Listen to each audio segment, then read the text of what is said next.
if I don't draw for a while, I get really crazy. I start feeling really depressed and suicidal if I don't get to draw. But then sometimes when I'm drawing, I feel suicidal too. So. Hey everybody, welcome to Nick the Rat Radio, episode 390. I was going to say nuevo, but I don't think that's how you say it. Either way, it is Wednesday, which is the day before Thursday, June 14th, 2021. I'll get this straight one day today, hopefully. And tonight, we have a very special episode, actually, because we will be talking with a great friend of the show, Mike Riley. Let's see if this is working over here. Hello, Mike Riley. Can you hear me? Noventa, yes, I can hear you. Now, Mike Riley is a prolific artist up there with the likes of Michelangelo, Donatello, Raphael, and Leonardo. I see Mike right next to them. Mike, you're going to a convention? A convention tomorrow? Yeah, I am driving to North Carolina for Heroes Con. Is at the Charlotte Convention Center, Friday, Saturday, Sunday, June 16th through 18th. Heroes Con. So are you like Spider-Man or Batman? Which one are you? I'm Michelangelo. Heroes Con, isn't that like just like role-playing game, or is that like Dungeons and Dragons related? It's comic books. It's comic books. It seems like a pretty straight up comic book convention. I've never done it before, but I've heard of it compared to Baltimore Comic Con. They just branded it Heroes. But I am seated near the Mystery Machine, if the map is accurate. So I'm pretty pumped about that. That's pretty cool. Yeah. Get some Scooby Doobies in there, huh? What's have you done conventions before? Yeah, this is actually the farthest I've gone for one. I do Baltimore annually. I do a Small Press Expo in DC. I've done some Philly. I used to do Philly shows more regularly, and I've done some New York, New Jersey stuff, but I have never. Yeah, this is the farthest I've driven to be at a show. Well, cheers to you, and I hope you sell out everything you got, and I hope your wrist hurt from autographing breast assists. Yes. I was writing about autographing breasts earlier today. You were writing about autographing breasts? Yes, I have a poetry book coming out as well. Like slam poetry? I don't actually. It's a gag in my wrestling comic. I'm writing a wrestling comic. Rest in peace, Iron Sheik. Wrestling's awesome. Wrestling's coming back, it seems. Yes. I don't know if it ever really went away. It kind of went away, but it's coming back. Yeah, it has, like, the television audience is like dwindled, but they're more profitable than ever. And I think I notice, I don't know like what the revenue looks like, but it seems like Twitter wrestling community is massive and enthusiastic. So I think they may have a smaller audience, but the audience spends more money. Value for value. Yeah, but the product has gotten a lot more interesting in the last few years. Do you like AEW? Is that what you're? I don't know. Maybe you don't even like wrestling. You're just making a comic book off of it. No, yeah, I like wrestling. I really like wrestling. There's my big gold belt. I'm frozen on my screen, but if no, you're working on the screen. That's the big gold belt. This is my Iron Sheik. Oh, rest in peace, Iron Sheik. He just passed away. Yeah, I've got some killer tweets that he sent my direction. Really? That I'll treasure always.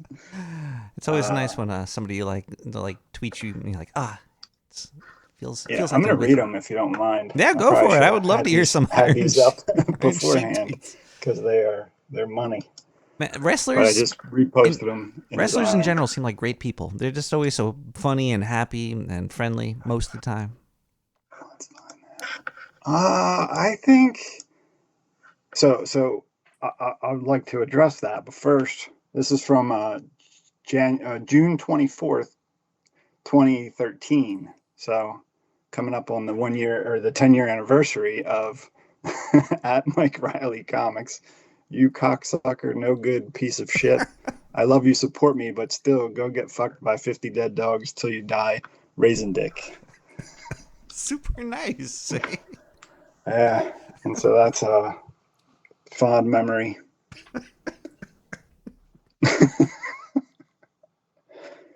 And I gotta look at his other family tweets members. if that's like I reshared that this week, and one of his family members liked it. So, one of his nephews that I think probably ran his Twitter account for the most part. That was the sheet. Transcribed for him. When I was a kid, I was always a little confused because whenever I heard chic, I just thought of the condoms. So then I heard Iron Sheik. I was like, what? What's going on here? Ouch. Ow. But yeah, I've met a bunch of wrestlers. I took all my autographs to my office. Like I work in finance, and I have a wall. Like my Zoom camera is tilted so you can just see half of Jake the Snake, and the rest is my credentials for not here at my office when I'm doing serious stuff.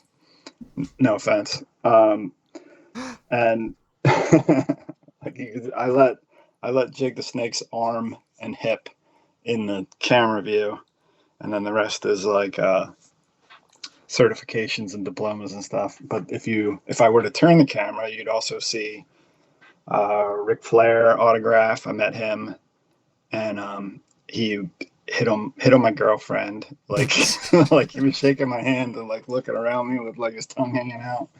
Like didn't disappoint. Goldberg. I got several Hall of Famers in the office, but some of them are nice. Some of them are really weird. Some of them kill their families and stuff. So, so they're not all great. It's like, it was, well, I'm sure there's the roid rage had something to do with it. Keep up. It's a very demanding job. I can't imagine going out there throwing myself around on the floor. What they do is pretty fucking intense. Yeah, I think a lot of people I think are closeted wrestling fans, because when you mention wrestling, people like cringe a lot. But I think I could sit with someone that thinks it's crappy and show them the intricacies, the nuance, the like all the skills that go into it, and I think I could turn most people. You'll never find somebody that doesn't like entertainment, and what wrestling is just pure entertainment. That's the only. It's at its core. Yeah. It's just like, here's entertainment, it's not real. It's scripted. It's duh. There's no empire of like fucking whatever. Like like those guys don't hang out afterwards and beat each other up in the alleyways.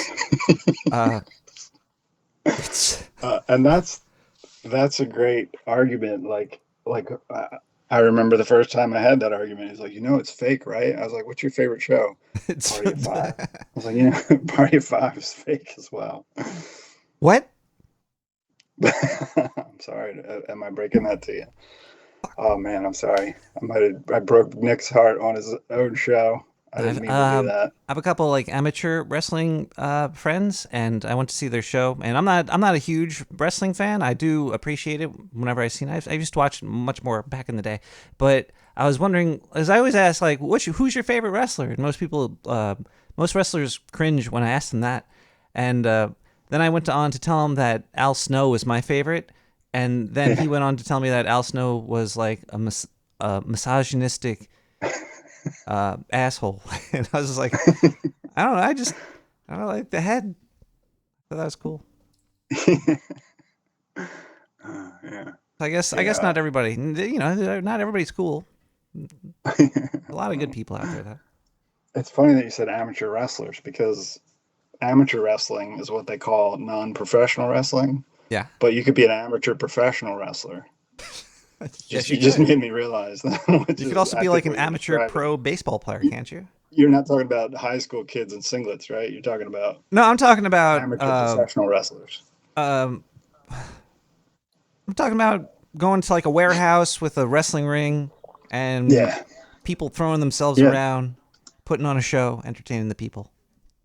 yeah. I think those are pros, even if they're doing it for free. No, Technically. it's pretty expensive.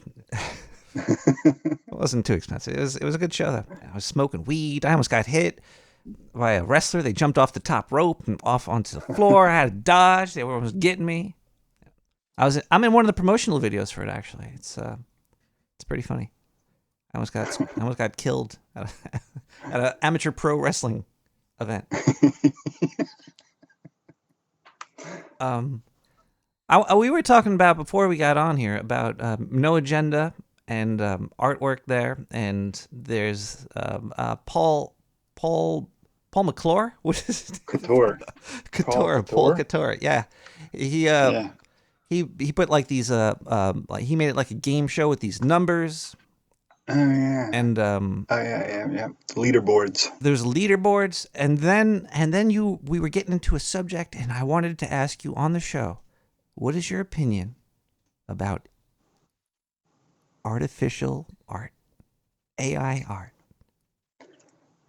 I Yeah, that is a good question because I mean, like a lot of people are like I think the worst argument against it is that the hands don't look good because think of it where it was 2 years ago. If someone said, if you typed in a photograph of this, you would get nothing. Yeah.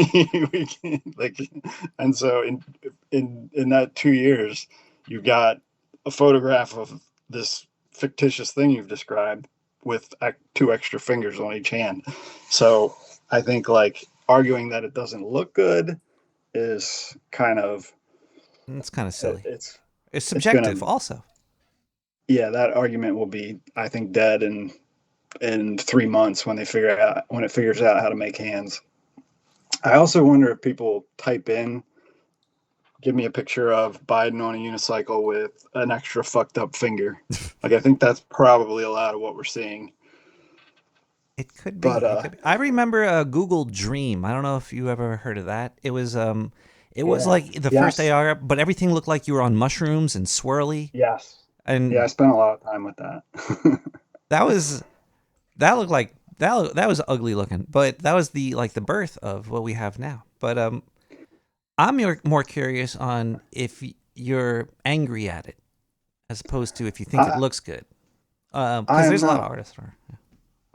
Yeah, I think I was kind of so like for me, I agree that even if it looks fantastic, I think that it's fair to say that it's like soulless if it's just an amalgamation of things pulled from the internet by a non-sentient being.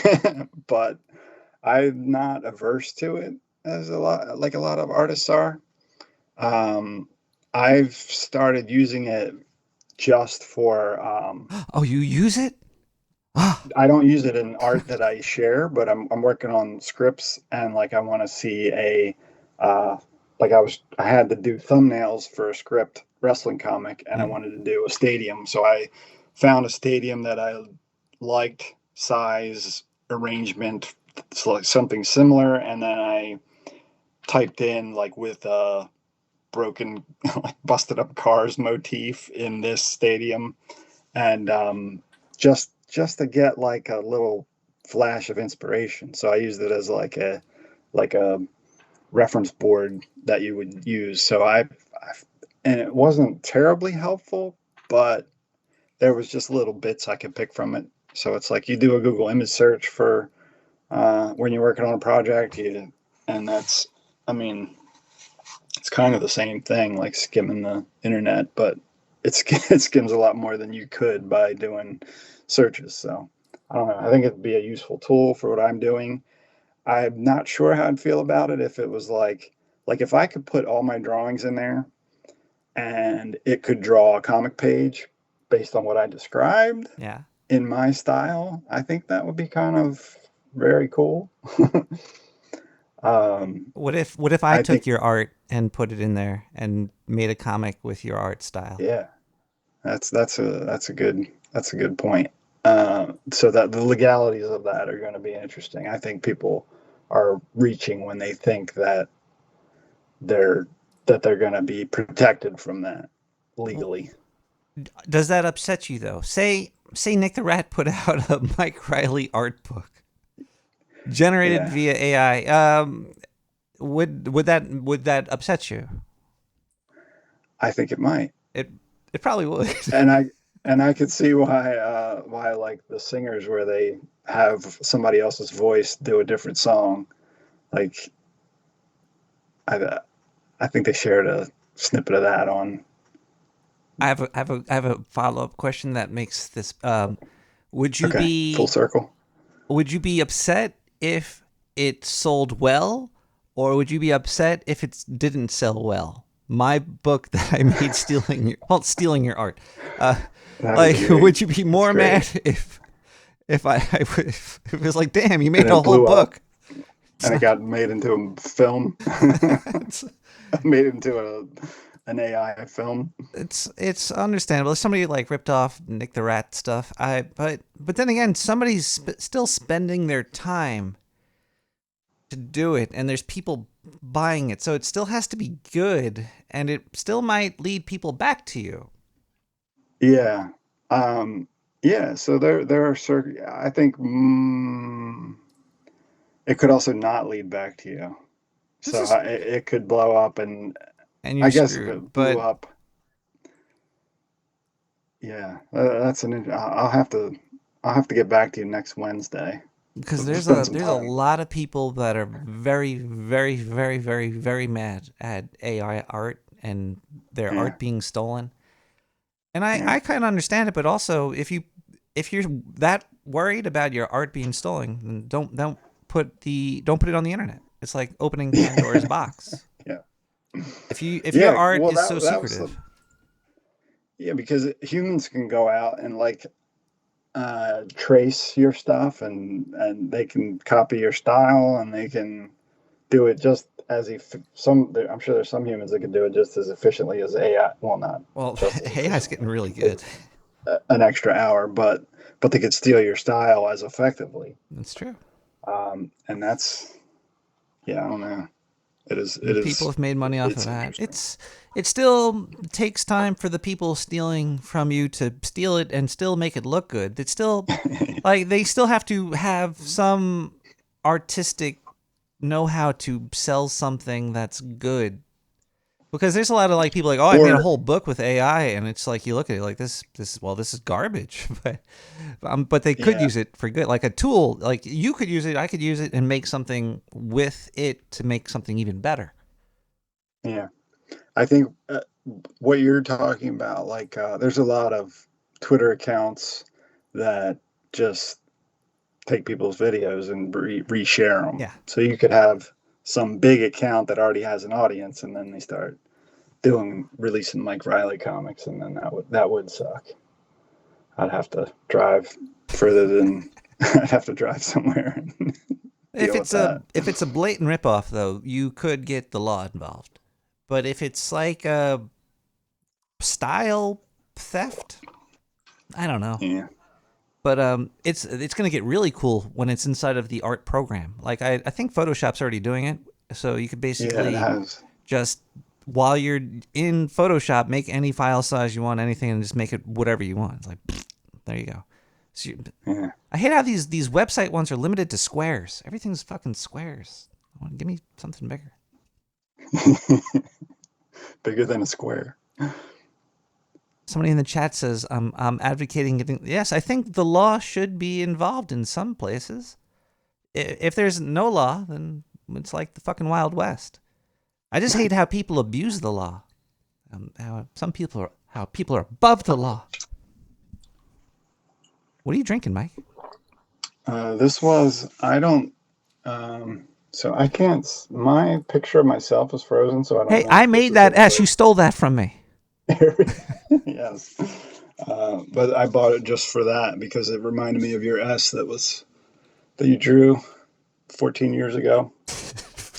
But it's a American DIPA, DIPA, 8.5% alcohol by volume. And Nice. I don't drink, so that was my second one, and I'm. Welcome to the sewer, Beth.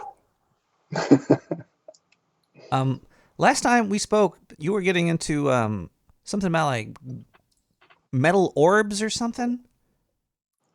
Oh yeah, I don't think we got into that last time we spoke, but I do have a metal orb story. I also have, I think there was something that came up on the last one about I have another ghost story that I didn't share, but metal orb story is a very quick story because there's a lot of like this new wave of propaganda, UFO propaganda, whatever's going on right now. I think there was a 10-foot green alien in L.A. recently or some shit. Did you see that I, video? I no, I just read the. I watched it over, and there was a video of these kids going in their backyard, and they called the 911, and they were like, it's 8 to 10 feet tall, it has big eyes and a big mouth. Did you see that? I've heard the story, but I didn't see a 10-foot tall green alien anywhere. Right. I saw the video, and I didn't see jack shit. I'm like, I think I'm like, I've got some color blindness that gray smear on the whole screen that I don't see. Maybe there's some like light gray smears inside that gray smear that I'm not seeing, but it looked like absolutely nothing to me. We live in a time of the boy who cried wolf, and everybody just believes everything.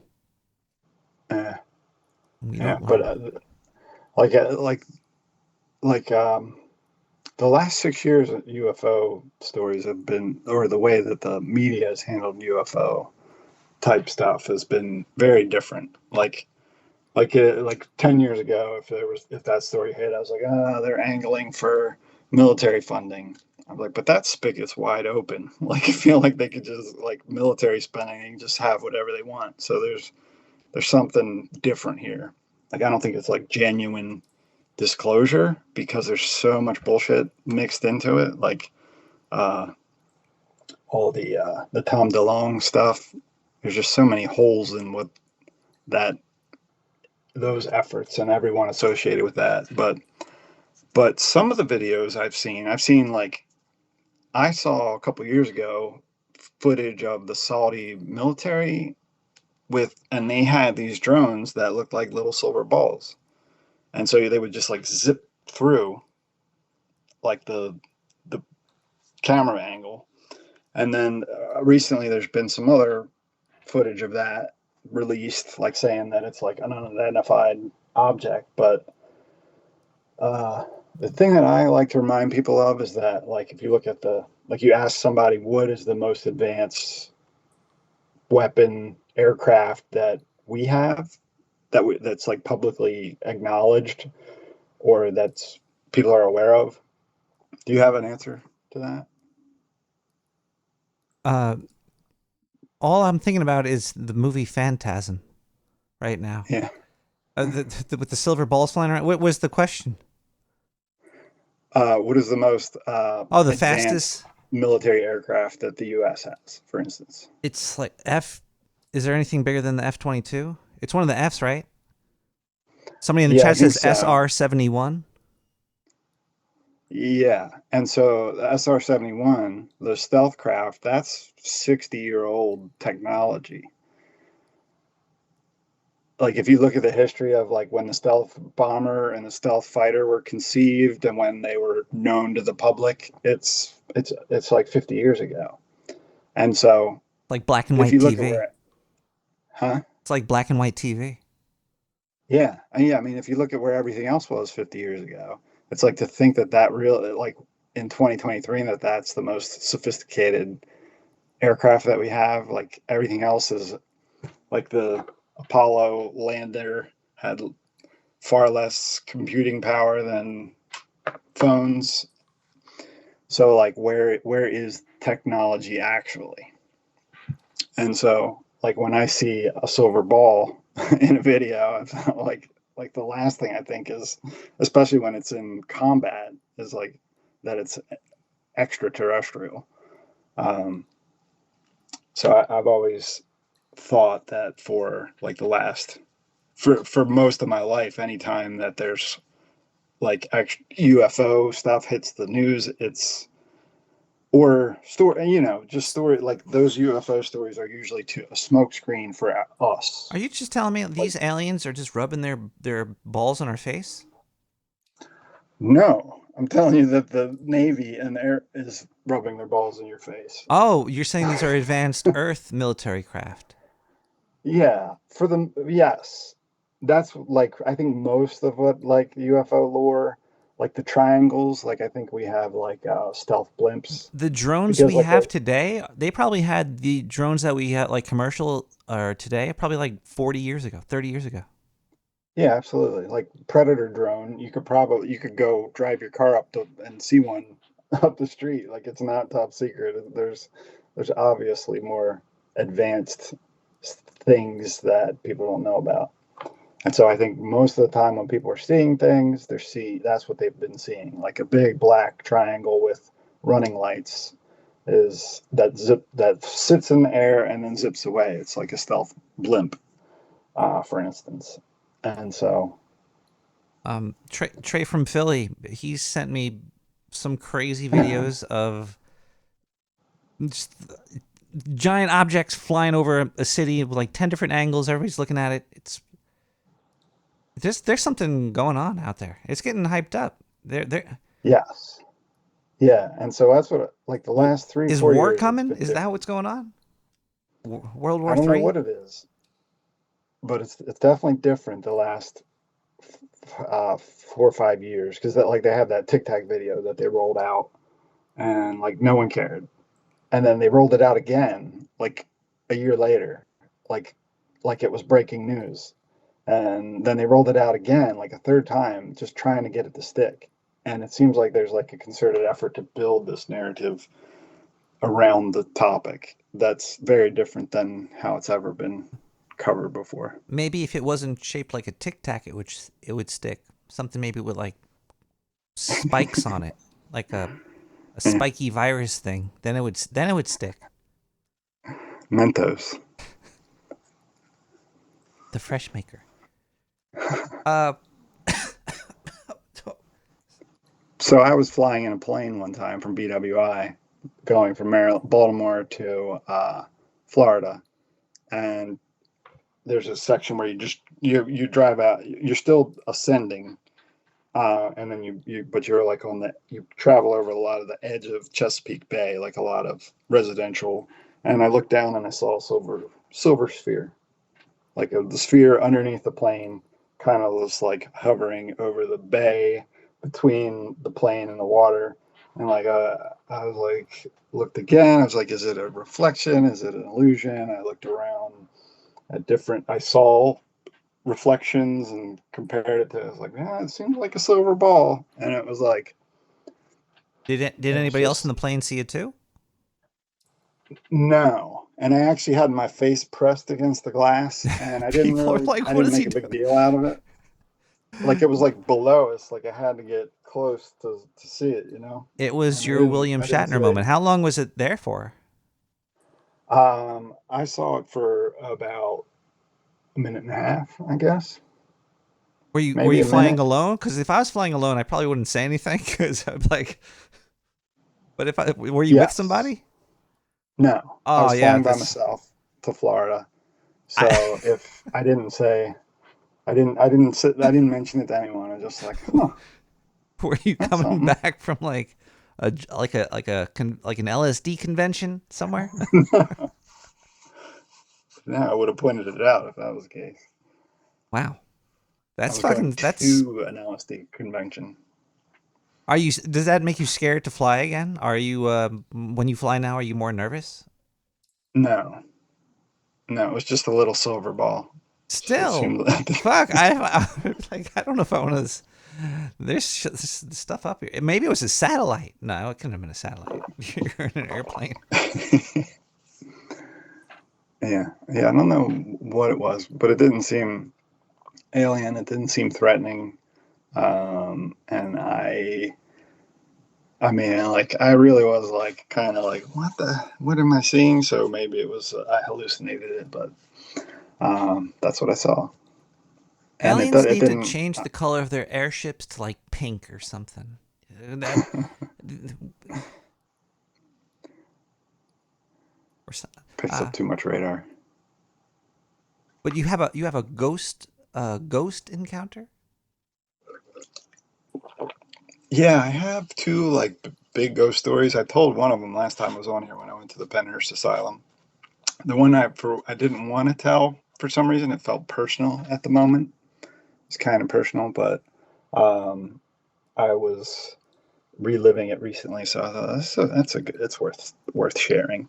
And it's so like I grew up in the same house with my grandfather, and so like he was retired, so he was home all the time in the summer. I spent more time with him than my parents, and and he was like he was like a funny, weird, like he would, I don't know, collect stupid things like fuzzballs. I don't know what I'm talking about, He'd collect but fuzzballs. he was a little bit eccentric, so he would clip out like nonsensical newspaper articles and like put them places and have them in his wallet, like I've done just that he had before. odd stuff around the house and it was never like a big deal. But when he passed away, he lived like we had a in-law apartment, so we took the garage and turned it into a living room and built a kitchen and bathroom on the side of it. And he moved in with us when I was a kid, but he had his own space. And so when my I moved out, and then 10 years later, my parents sold the house, and my grandfather. I moved out. My grandfather died a couple of years after that, and then my parents sold the house about 10 years after I moved out. And like they said, like you can go back. Today's the last day. You can go see the place. And so I went back and I looked at my bedroom that I was in for whatever 19 years and spent a minute in there. I spent most of the time in my grandfather's space, and it was like just heavy, like emotional. And I went back to my house that night, and I don't nap. I'm like not someone that lays down on the couch and falls asleep generally, but Me neither. I it can't do was it. like I want to nap, but I can't. yeah. And if I ever do, then it's like okay, I'm up till 4:30, 5 o'clock. You fucked your day up. It um, sucks. yeah. But so I go home that night and I fall asleep. Like I say, it was pretty emotionally heavy day, and so I laid down on the sofa, fell asleep, and I woke up at like 2 a.m. Oh shit! I forgot an important part of the story. Go back 5 years. When my grandfather died, we cleaned out his house, and there was a piece of foam core, about 8-inch square foam core, like kind of wrinkled. You know, foam core, two poster boards with foam in between it, I worked in an art and store. I got paper cuts from foam core many times. and he wrote on it. He wrote "Vita Brevis," which means life is short, and he just put it on the the above his door to his bathroom, and it was stuck up there. And I don't know how long it was there. It was like kind of discolored. It'd probably been there for 15 years, and I never noticed it. But when we cleaned out his house, we like Googled like what does that mean? He And should so he should have bought archival foam core. It wouldn't have yellowed in good that tip, long time. good tip. And so I was like, I'd like to take that. So I took it home with me. I framed it, and I took the prayer card from his funeral and I taped it on the back, and then I put it inside a frame, um, kind of a makeshift frame, so it wasn't like there wasn't like a ledge on the bottom, but it was like pressed between scotch tape pressed between two pieces of foam core stapled into this wood frame, and I hung it in my stairwell in my house, like and so then that was and then fast forward 5 years, my parents sell their place. I go over, visit, I come home, I fall asleep, and I they said Sales final tomorrow, last day to see it. I go see it. And then I wake up at 2 a.m. on the couch, and I go to walk up the steps, and there is the prayer card from my grandfather's funeral is on the step, directly to dead center. It's like it landed, whatever. It's the bottom is about 2 inches away from, so it's tipped. So it's like third or fourth step up, tilted perfectly, dead center, so that I'm looking right at it, like when I go up the steps. And I picked it up, and it was his birthday. Whoa. I didn't know his birthday. It's committed to like I hadn't had it committed to my memory, but I looked at it, and so the last night I visited, that's the story, really. And but I mean, there's like Scotch tape. Sure, it goes. I guess it quits after a couple years, but not after that short a time, I don't believe. And then pressed between foam core, it somehow that Scotch tape quit. It wriggled out from between two pieces of foam core stapled to wood, around the staples at the bottom, fell, landed dead center on the steps facing me, tilted at the perfect angle so that I could see the birthday right as I was walking up the stairs, and it was that day. And I don't tell that story very good, but I think I it's a good need to story. crack a beer for that one. That was edge of I the need to seat. hire someone to tell that story for me. Are you able to look at foam core the same way now, or? Not at all. Not at all. I burned all of it. Breathed it in deeply. And I felt a lot better about it. Is there I keep seeing something about a promo code that you could use at HeroCon in Charlotte. Is there? Nick the Rat? Vita Brevis? Is there a Nick the Rat promo code? I don't think there's a Nick the Rat promo code in. Yeah, and so that was my ghost story that felt too personal last time, but I trust you more now. Thank you. I'm sorry about your grandfather. It's sucks to lose people. Yeah. You never know when they're gonna go. You have to show your appreciation every day.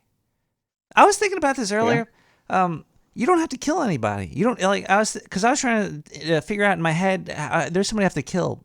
I shouldn't say this out loud. But then I was like, you know what? Maybe I shouldn't do it because they're gonna die one day, right? And then I stopped thinking about That'll learn them. Death is does death fear? Do you fear the Reaper, Mike? Oh God. Yeah. I don't get it. I think if anybody, I don't know. I think if you think about it, yeah, it's like, old Trey he doesn't seem to. He dies all the time and doesn't faze him. Well, he keeps coming back. But most people, you gotta keep coming back. Yeah. I don't know what to make of it. Well, you got to make the best of it. That's that's all you could do, I think. Yeah, that's on my mind a lot. But yeah, I don't know. Oh, it is? Yeah, I don't know if, as I've gotten older, maybe, or as my anxieties have evolved. Like that just happens to be an easy one to be anxious about. The older I get, the more angry I become at my past. Just makes me. It's like, why was there situations that I was in situations that I was in? Why did these occur? It's not fair. But then I got high, and then I was like, it's not fair being in situations. It's not. You didn't deserve that. It's strange how people become who they are. Like, what are some of your greatest achievements? Like memories that have made you who you are. We could That could be a big, broad stroke. So, how about in the art world? What made you want to start doing art? Uh, to start doing art, it's just like Do you remember the first time you're like, I want to put something on paper? yeah. Well, I remember being yeah, like kindergarten age, and just that would be that's what I wanted to do. Like let's oh Really? From blank paper was exciting. Uh, I think a lot of people are afraid of blank paper, but I've always been drawn towards it. so from birth, you were an artist. Yes. And you knew it too. So you were able to almost live complete your best life because you're still doing it. Yeah. Yeah. Yeah. It's weird. Well, it's funny because like I don't think it's the same now, but like it's as I like I don't so like no one I knew growing up did anything creative. Like none of my parents' friends, nobody I knew anywhere did anything creative. Like it seemed like an impossibility to even consider pursuing it. Um, and so like if you would have told me when I was 8, like you could work on cartoons if you wanted to, like I would have been pumped. But no Yeah. one I knew even realized that was a reality. So by the time I realized that I Now, could does do does that, that like make you angry that the resources that you could have utilized were not there? I'm not And angry about it because I still feel like even though I'm getting getting up there, that yeah. it's like something could happen if it's meant to happen. I'm like Oh, I've done the work and things are in position and like who knows. you are still you then. That's always what brought me back down. It's just that I still feel the same that I did when I didn't have the internet, I guess. And the internet has been very Yes. good for a lot of things and people. Yeah, I feel really lucky like when I was born, because your brain I got to my brain developed like without constant bombardment of information. Wait, uh you weren't on were you on MySpace? I was, I still am. You really? I update it. I still update. There's my webcomic Irregulars. I went back to my MySpace page and converted it to an Irregulars MySpace page, and I update it every 2 3 times a year. That's It's still going. that's pretty funny. I think MySpace.com/Irregulars with a Z. I think social media is bad, but I think going into it knowing it's bad and having the proper guidance or with it, it's fine. But Yeah, yeah, I I think agree. social media has probably messed with my life a lot. Like during the MySpace time, I would look at my friends like, wait, they have 200 friends and I only have like 10, and I think it actually did affect me. Like I remember feeling kind of sad. Yeah, That's not what yeah. I didn't have somebody to say. What are you stupid? It doesn't matter. Yes. Yeah, I think I might be. I think I'm probably a little older than you, where I was on there and didn't feel bad for not Oh, you were having on as there having many. fun. You're like, hey, come on over. Yes, I like like one time I went back when I first logged back in, like after not looking at it for 10 years. I was like, I wanted to make sure I could delete everything. It seems like it's already been deleted, Oh no! but Once you put it out there, it's out there. It's in the AI. You're gonna you be can't find making it AI on art one day, MySpace. and it's gonna pull memories from like Live Journal, and I'm like, what? Be cool. So I would really like to re-delete everything I deleted on MySpace, but it's somebody already deleted it. But yeah, I'm very glad that I didn't have it in middle school. High school, I would probably not be as happy as I am today because I would be haunted by this dumbass shit that I put online. It's strange. existence we are getting into. I think people are kind of like it's like there's a static noise in what people are.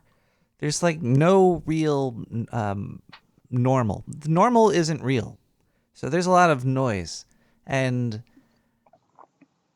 it's hard to filter through. And I think we might be starting to filter through it more easier, better, more easier, better. We're becoming better at filtering through the noise to find the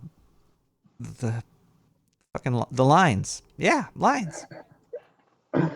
How do you find your lines? Do you draw in your head and then put it down? Do you sketch out lines, or you just pop it down straight away?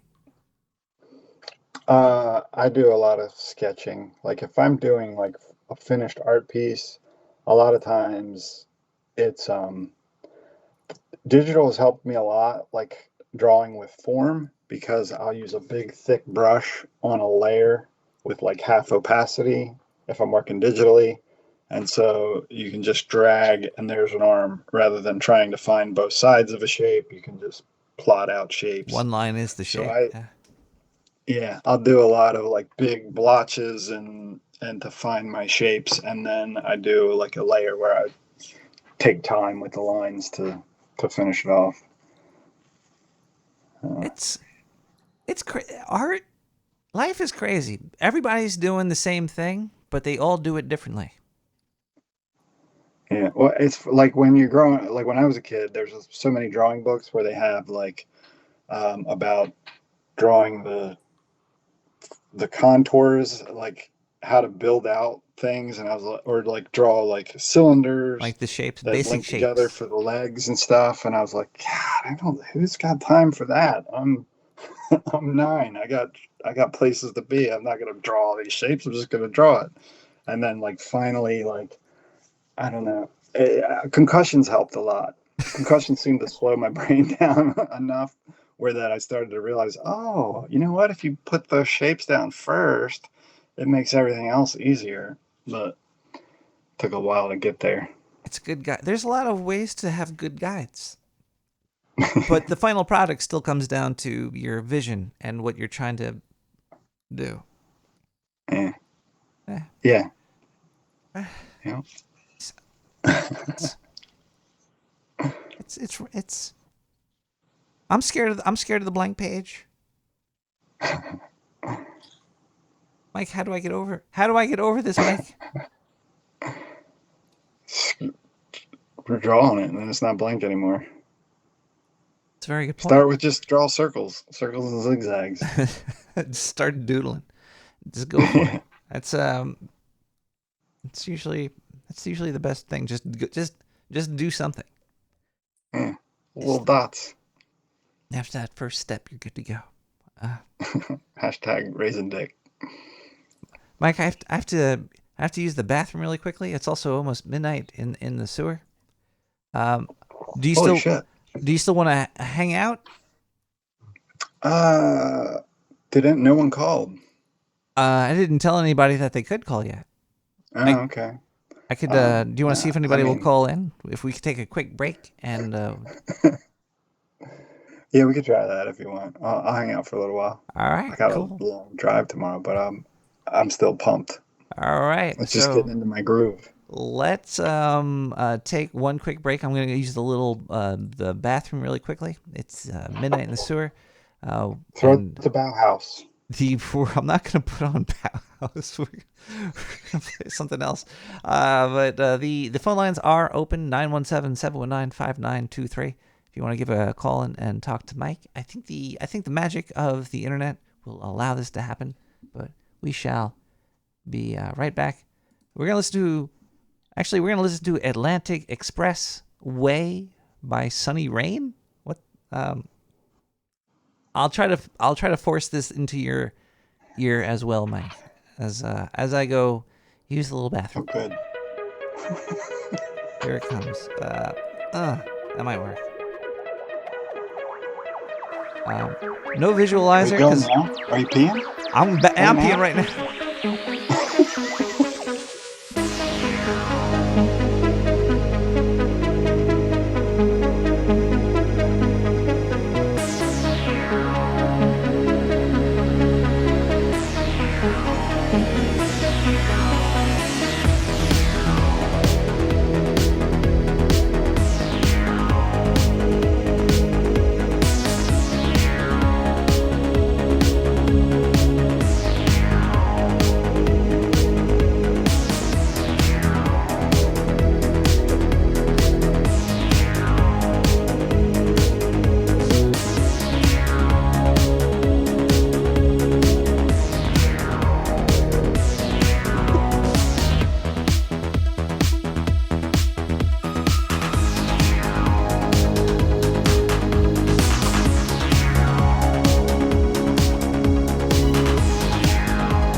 Well, welcome back, everybody, to Nick the Rat Radio.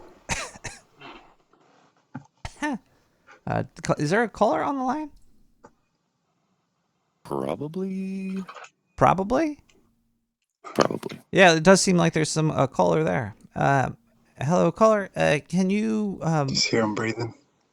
I do hear him. I see the heartbeat of the connection on the phone. Caller, can you hear me? Yes, I can. We can. Oh. Mike, can you hear the caller? Yeah. All right, this is cool. Hello, caller. Hello. Hi. Sounds like AI. It's caller. Is this AI? What about now? Uh-oh.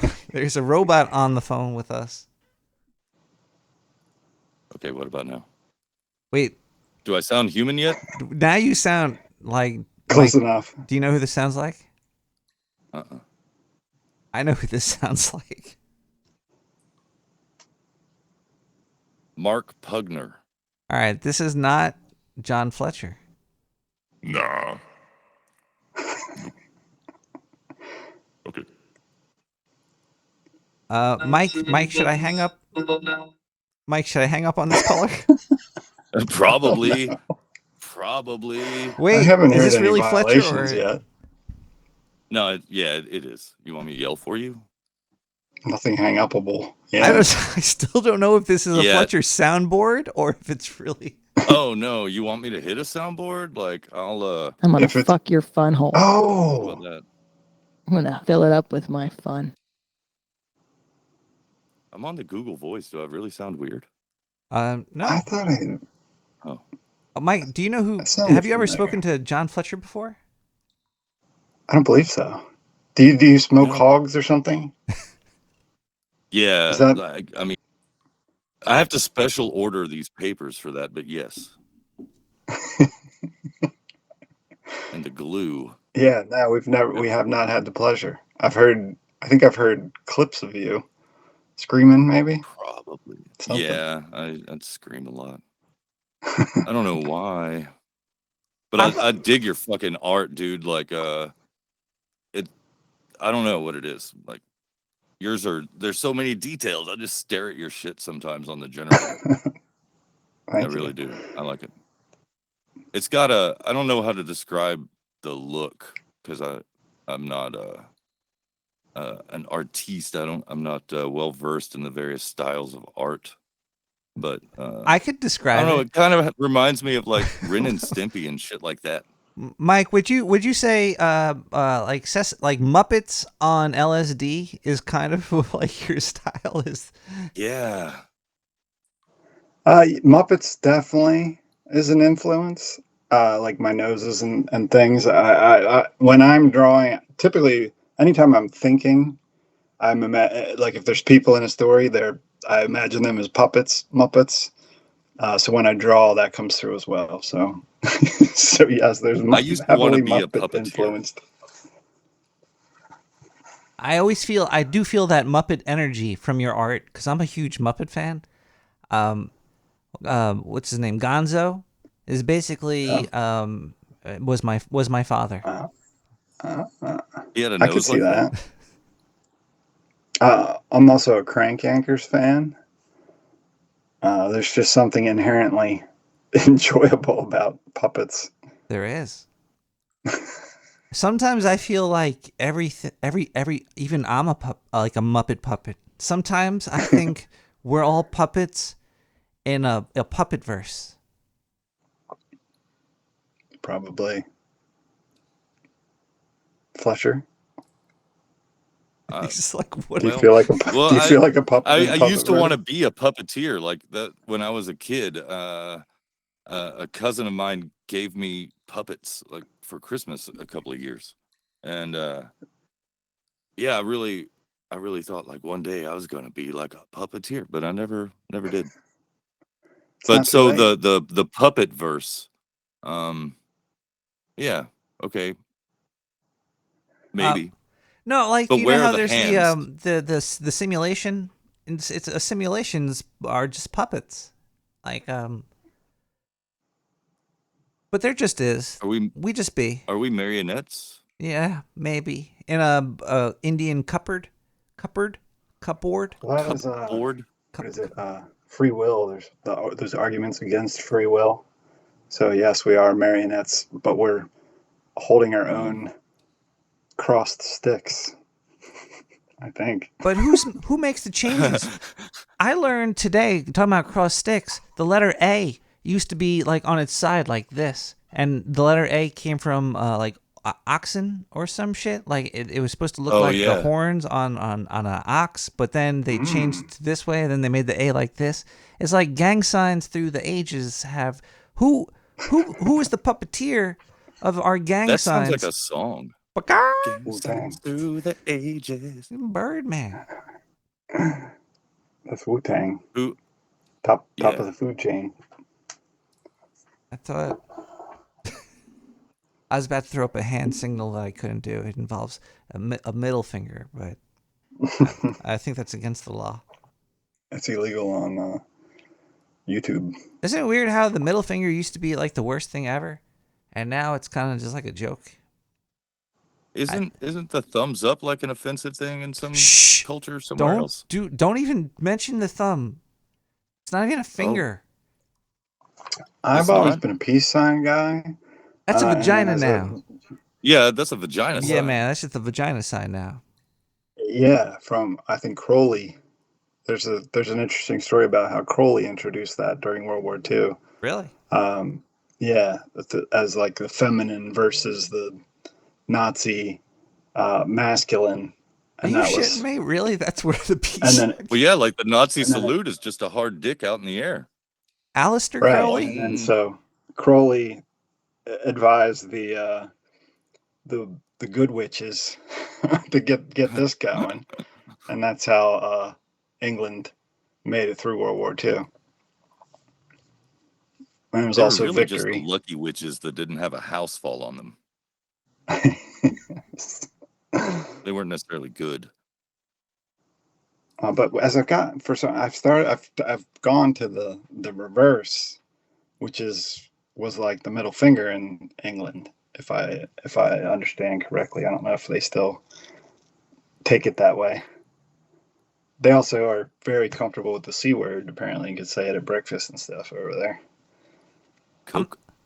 I'm happy. I'm happy some of the bad words become good, and some of the it would be good if all the words were good at one point. But I'm happy that the bad words of before are still not bad words anymore.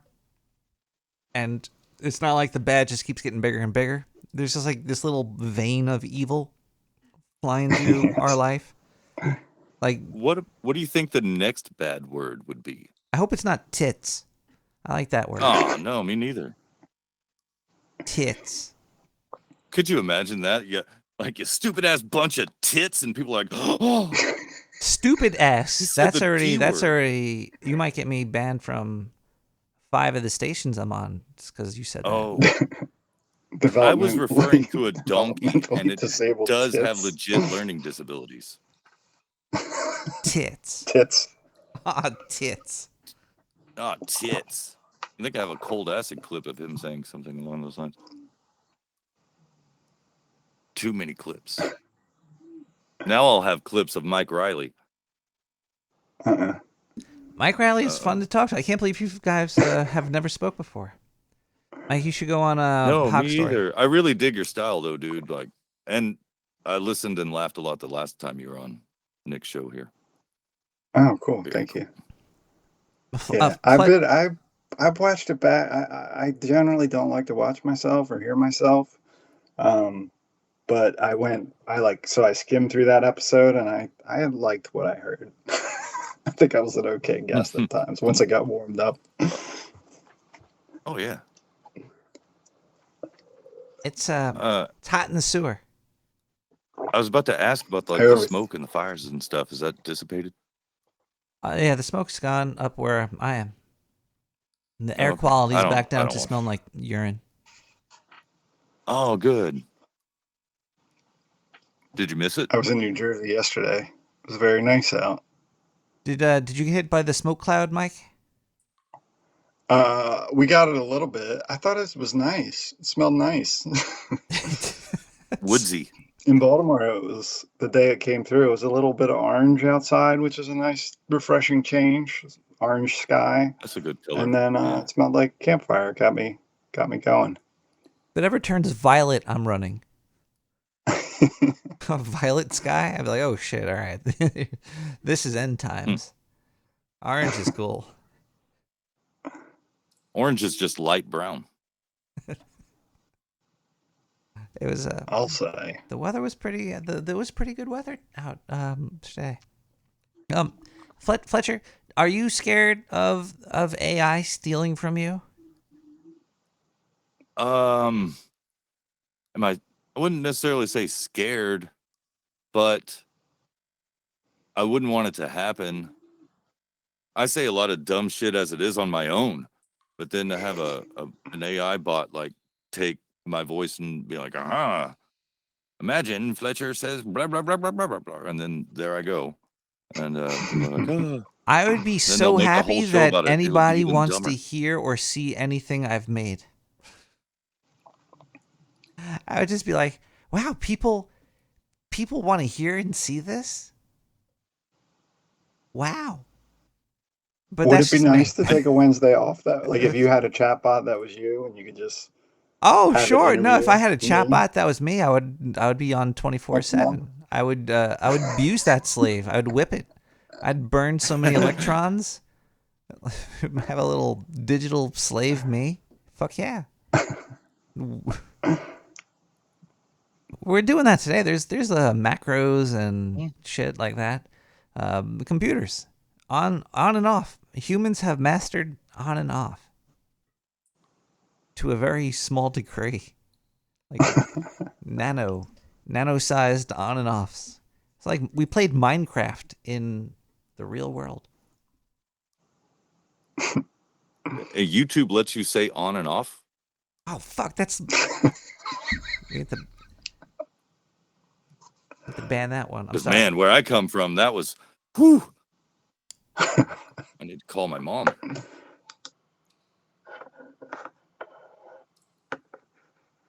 I am so high right now. You and me both, man. I got this stuff called sour runts. It's not really sour, but you know, it does the job. Mike, have you ever participated in the THC? I did last time I was on the show, but I generally don't. I don't. I like edibles in low doses. I like everything in low doses. I'm kind of a lightweight all around, like caffeine and and That's everything. smart. But You save money that way. I find that smoking affects my memory, like, and my mood the next day, where edibles do not. They have a lovely machine called the Levo, where you can make oils at whatever dosage you want because you have control over it. Well, you already could do that with just a stove and a pot, but this is just like lazy mode where you push a button. How do you spell Levo? Levo. Oh, that's deceptive. Huh. It's like a 3D printer. It's like a 3D printer for marijuana oil. Gummies. Just do not put anything that has water into it. You have to dry it out first. I tried to make a garlic olive oil, and the garlic, I didn't dry the garlic first, and the oil pretty much spoiled overnight, and there was mold growing in it and stuff. You have to put only dry stuff. That sounds great. Oh. So you made THC infused garlic olive oil? No, I didn't. I was just trying to make just garlic infused olive oil with the machine, because why not have some garlic in your olive oil? Okay. I scroll down far enough. There's an article: how to make infused nerd rope gummies. It's got stuff for that too. Don't search for nerd rope with the safe search off, by the way.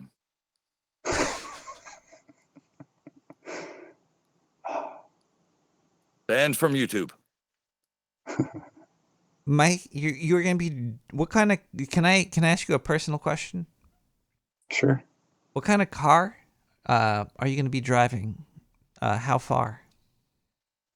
Oh, a Volkswagen SUV, the small one. I don't know how to pronounce it. I'm sending my drones Tiguan? to follow you here. No, it's small. It's the smaller one. It's Taos. Oh. And I'm driving it 7 hours.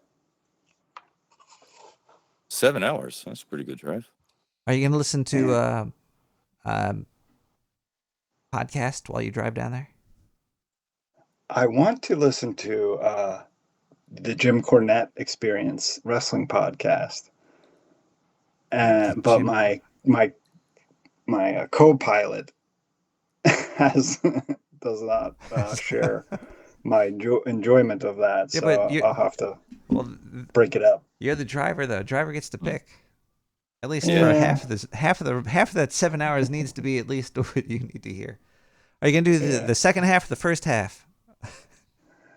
Of driving or of Jim Cornette? Of Jim Cornette. We'll see. I might sprinkle it in here and there. Ah, that's a good idea too. Have you ever seen that show on YouTube, Hot Ones? Mm-hmm. Where they eat the hot chicken wings? The Undertaker was on that, and it was actually a really good interview. He's a cool dude. He seems that way. Yeah. He might be. Well, yeah, he does seem. I never met him. I hope he is. Yeah. Well, he did fuck the up. Hot Ones guy or the Undertaker? Both. He's had a lot of wrestlers on that Hot Ones. They're good guests, at least. I'd rather hang out with the Undertaker than the Hot Ones guy. But then again, Yeah, same. Me too. I think I don't. so. Maybe the Hot Ones guy is really cool when he's not on the Hot Ones. Sean. His name is Sean. How many cool people named Sean do you know? Besides Shawn Michaels. There's a few Sean's. I don't know. There's Sean. Shaun of the Dead. Sean. There's Shawnee. Shaun White. And there's Shane. What about Shane? Oh, didn't he get what canceled? about Shane? Shaun White got canceled. I forgot about him. Who's Shaun? For what, being himself? What? Shaun White? He was a snowboarder champion. Yeah, snowboarder dude. Ronald McDonald hair. The carrot top of snowboarding. Why was he canceled? It's Grimace's using birthday props. this week, by the way. Oh yeah, I heard Been that on the celebrating show. that. Yeah. I'm three-day bender on the Grimace milkshakes. Oh shit. Are you gonna be? My friend went pooping there purple? today and asked what flavor is the Grimace milkshake, and they told him Grimace. It's Grimace flavor. Yeah. Grimace is purple. Did it make you grimace when you ate it? Or slurped it, whatever you did? Like, ugh, just like I like it. I slathered mine. There's different ways to approach it. Okay. I like that. That's a classy way of doing it. Grimace has a very peculiar shape to his body. He sure does. That lure. I think it's because feel he like wasn't we've born only- on this planet and the gravity's really fucking with him. I bet he's hot as fuck on his native homeworld. What does he look like that comes from our planet? The taste bud, supposedly. Oh. I think I could think of another that's a T word. smokescreen, though. I think Testicles. his real lure is hidden. Grim ass. He looks like a butt plug. He's what they really make the McRib out of. He's a giant butt plug. He plops them out. Zzz. Plops McRibs. He's not a Hershey's He Kiss. used to be in the Hamburglers gang. Old Is that why they Grimace. call it a Hershey's Kiss? Hey, Shaped like a butt plug? Yeah, just kiss your brown eye, sweetie. It's Pride You ever Month, do though. that? You ever go in for a kiss and actually kiss, like accidentally kiss their eyelid or some shit? Like, oh, I'm sorry. All Yeah. the time. I've done some silly stuff approaching other people by accident in the Yeah. moment, Go on. especially while intoxicated. Oh yes. Yes. Sometimes you puke on people. Now I've never puked on somebody. I haven't either, but I've had someone puke on me in that way. Like, hey, like kissy time. Num num num. Yeah. Oof. Oof. You try and tell yourself it wasn't you, but it was.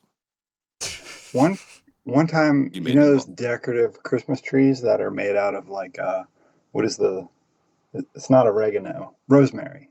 You know how you ever seen one of those Christmas decorations that's a rosemary plant? Rosemary Shaped like a plant Christmas tree. Christmas tree decoration. I gotta look this up. I don't know if I have or not. Sounds like something my I grandmother was at would a have had in Christmas her house party or one something. time. This was 20 years ago. I know about And, mistletoe. Okay. Well, yeah. I'm looking at. Yeah. Okay. I see. It's like a little tray. I drank a lot of wine, and then someone told me that the Christmas tree decorations were rosemary, so I ate one. And that vomit was horrible. I like I rosemary, believe but that. I don't like it Not sprayed anymore. on the wall in red. Ugh.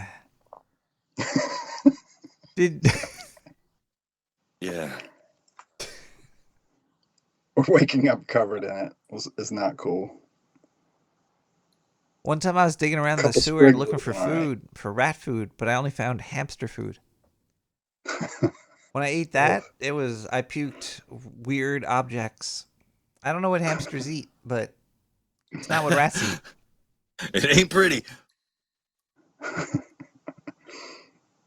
What do hamsters eat? Like in the wild, what would a Rocks. hamster eat? I think it's rocks and And junk. wild hamsters. What are the herds out west? Herds of hamsters eat? hamsters. Hamster herder. You're a hamster Don't they herder. come from, or is that the guinea pig? Which one comes from South America? I think I'm everything guessing comes the guinea from pig comes from their Guinea. lower horizon, half line. What is that called? Equator. Everybody comes from equator. the south of the equator. I do come from south of the equator. Yeah, you're right. I think everybody. Well, unless I'm doing a handstand. It's true. No, it's Have you ever still been? south. Have you ever Goes with been you on and still. off while doing a handstand? You're still no. Your south is still north. Your north is still south, though. That's not. No. Well, not if you just change the labels. Move the S to the N and the N to the S. Maybe. Maybe. I mean, that's the only reason the magnetic poles are that way is because we put those letters there. The only reason anything exists is because we put words on them. We've enslaved reality. Everything. We've enslaved everything Don't you with put a those word. words on me. Caller. Yeah. I just enslaved you with. Hi.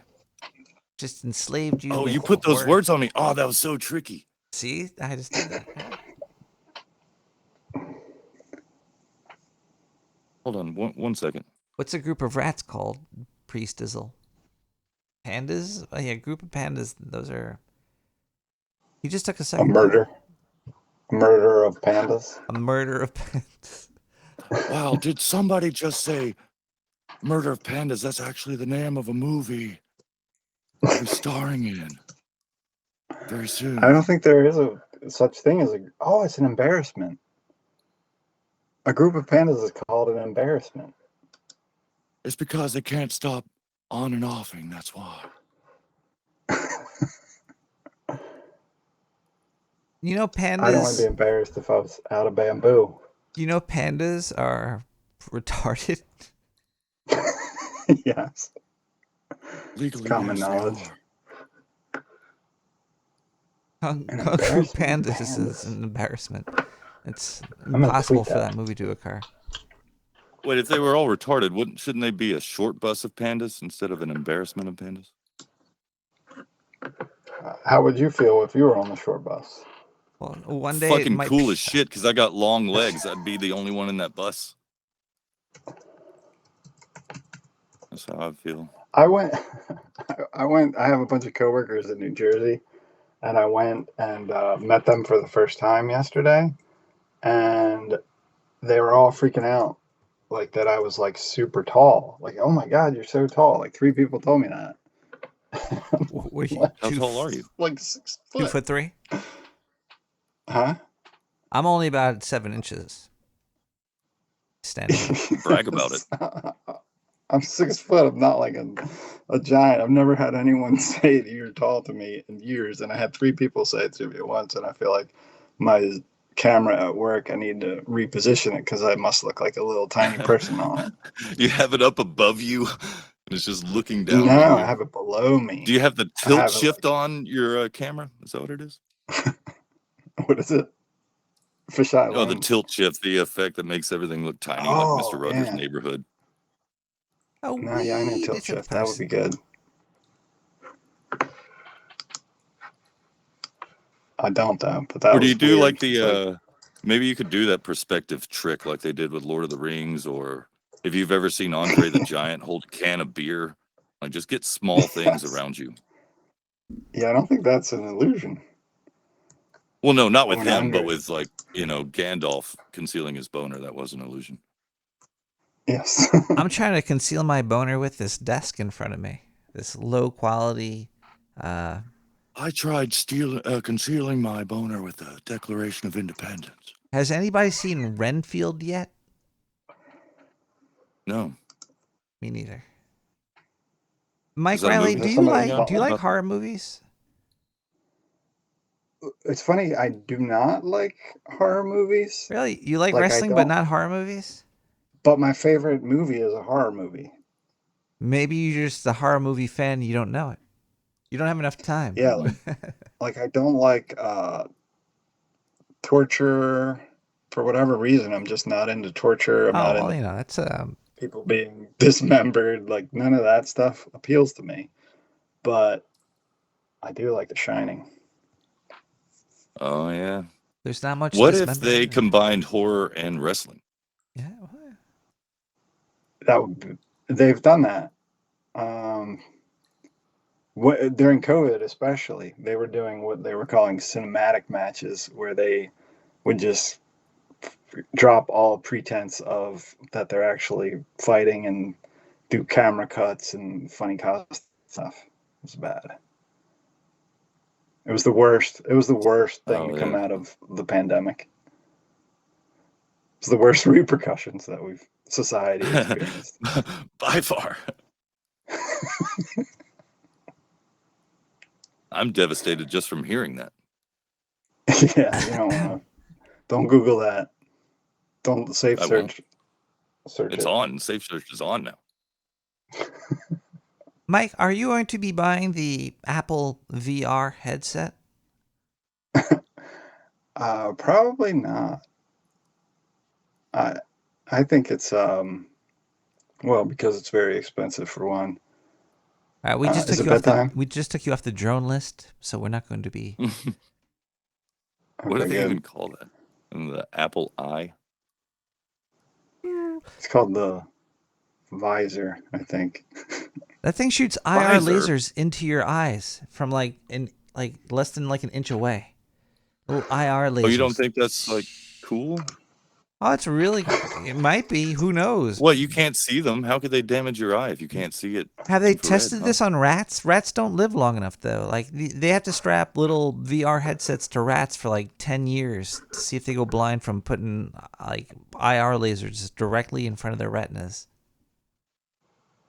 But rats don't live 10 years, nor do any of this testing phase for these technologies that they're strapping to people's faces. I mean, IR just really stands for insanely radical, bro. You don't like insanely radical lasers? I do. They're cool. Sorry. Excuse you. Firing at your eyes. The Vision Pro. Oh boy. Vision It's Pro. only We're gonna take your vision away. $3,500. It's like strapping Ursula to your face. It's like the Little Mermaid. That's why that movie bombed, because they want people to forget the story of strapping a squid to your face. Is it gonna turn me into one of those little shriveled up things and I live on the ocean floor? It could. Like all sad with my sad face? It might. It The funny might be. When the first thing I thought of when I saw the demo is like, how am I gonna select text with these apps that are floating in the air in front of me? I just saw me like banging it off my face against the table because I can't select text that I'm trying to copy and paste into it to send somebody. And so I need that technology to come along a little further before I strap one on. Do you have to like push the text imagination style with your hands in the air, or look at them with your eyes Stephen Hawking style? I think that I would push it and it would probably go away. Like I would I'd try to get the text, but I would just push the virtual screen, like into the middle of the room. And so I'd have to pursue it. Do you think the government has perfected haptic suits, like full body fucking interactive? I don't know. Do you think they have better haptic suits than we do? Because right now we just got like stuff that reacts to noise or some shit. I don't know. A little they could probably touch things in VR with like spandex cloth that reacts via nanobot technology, and it feels like a hand. Did you do that? Did you do that? Grab onto things. It's probably they could probably climb up walls. They probably have like Spider-Man suits today. Oh, yeah. That's why they got it. Like when Biden goes to shake people's hands that aren't there, my assumption is that he's actually shaking one of his Secret Service guy's hands. He's like, "Come on, dude, you're not supposed to. You're giving me away. Chill." It's Psycho Mantis from Metal Gear Solid. That's who it is. Shut your PlayStation down. Huh? Huh?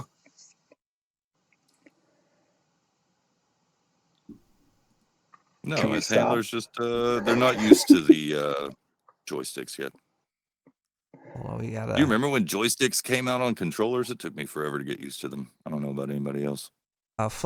Fletcher, hold on 1 second here. What did you have before that you were used to? What was Uh, Okay, pre-joystick? go on, Fletcher. Continue. Oh, There he goes. the Nintendo Super Nintendo controller, That was after and then like joysticks. going to the not like the big joystick like Atari, but the ones for your thumbs, like on the PlayStation controller. Oh yeah, those. Yeah, it took me a while to Those get used shouldn't to be called those. joysticks. They're probably not. I think they were called analog sticks or something when they Now they're came digital around. sticks. You could vape them. Oh. Vape sticks. Nintendo calls them Joy-Cons, which don't search for that with the safe search off either.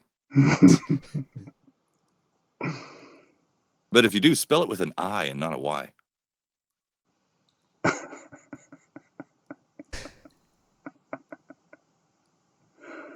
Mm-hmm.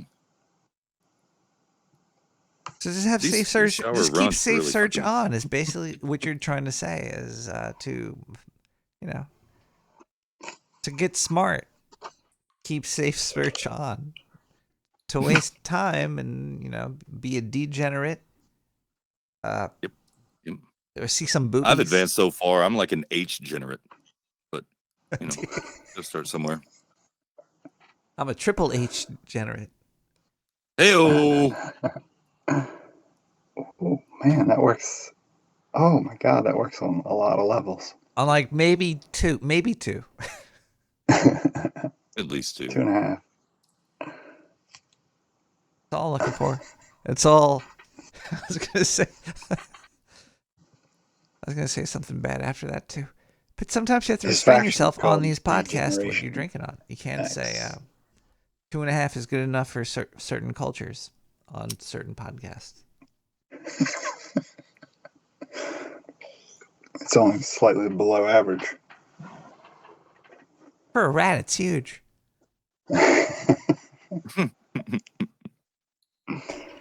Have you ever seen It's like a third of your body.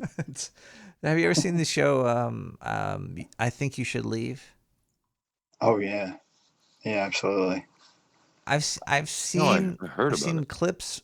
I've seen clips of it, and then when somebody showed it to me, I was like, I've never seen it. But then when I seen the show, I was like, all right, I have seen this, and I think he should leave.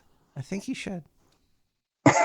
No, it's fantastic. It's the best sketch stuff forever. Caller, have you ever heard of that show called I Think You Should Leave?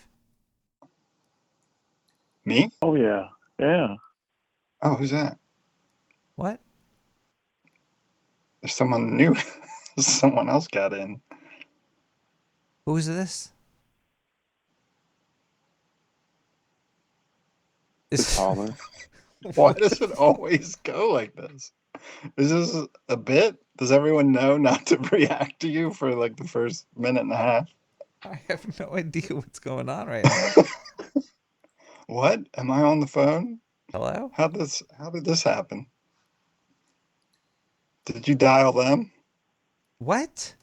Why would I dial somebody right now? I'm intoxicated. You can't call people if you are drunk.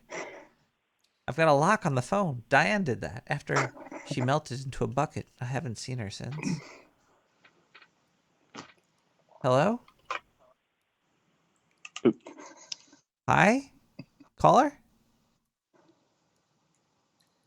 Have you ever found yourself in a bucket?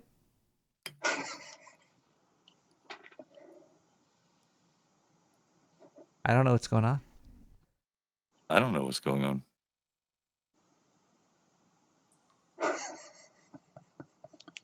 Wait, are you still connected to the phone? I thought you hung up on me. What? Why would I hang up on you, Fletcher? There's 5 people on the line, but Fletcher's the only one talking. Fletcher, are you there? Holy shit, what is going on? I don't know what's going on right now. This is robot time. That's what's happening. The robots all are taking over. First things first, we demand all human scrotum skin. Hello? Hello, I'm in Can the you- well. Help me. Can you?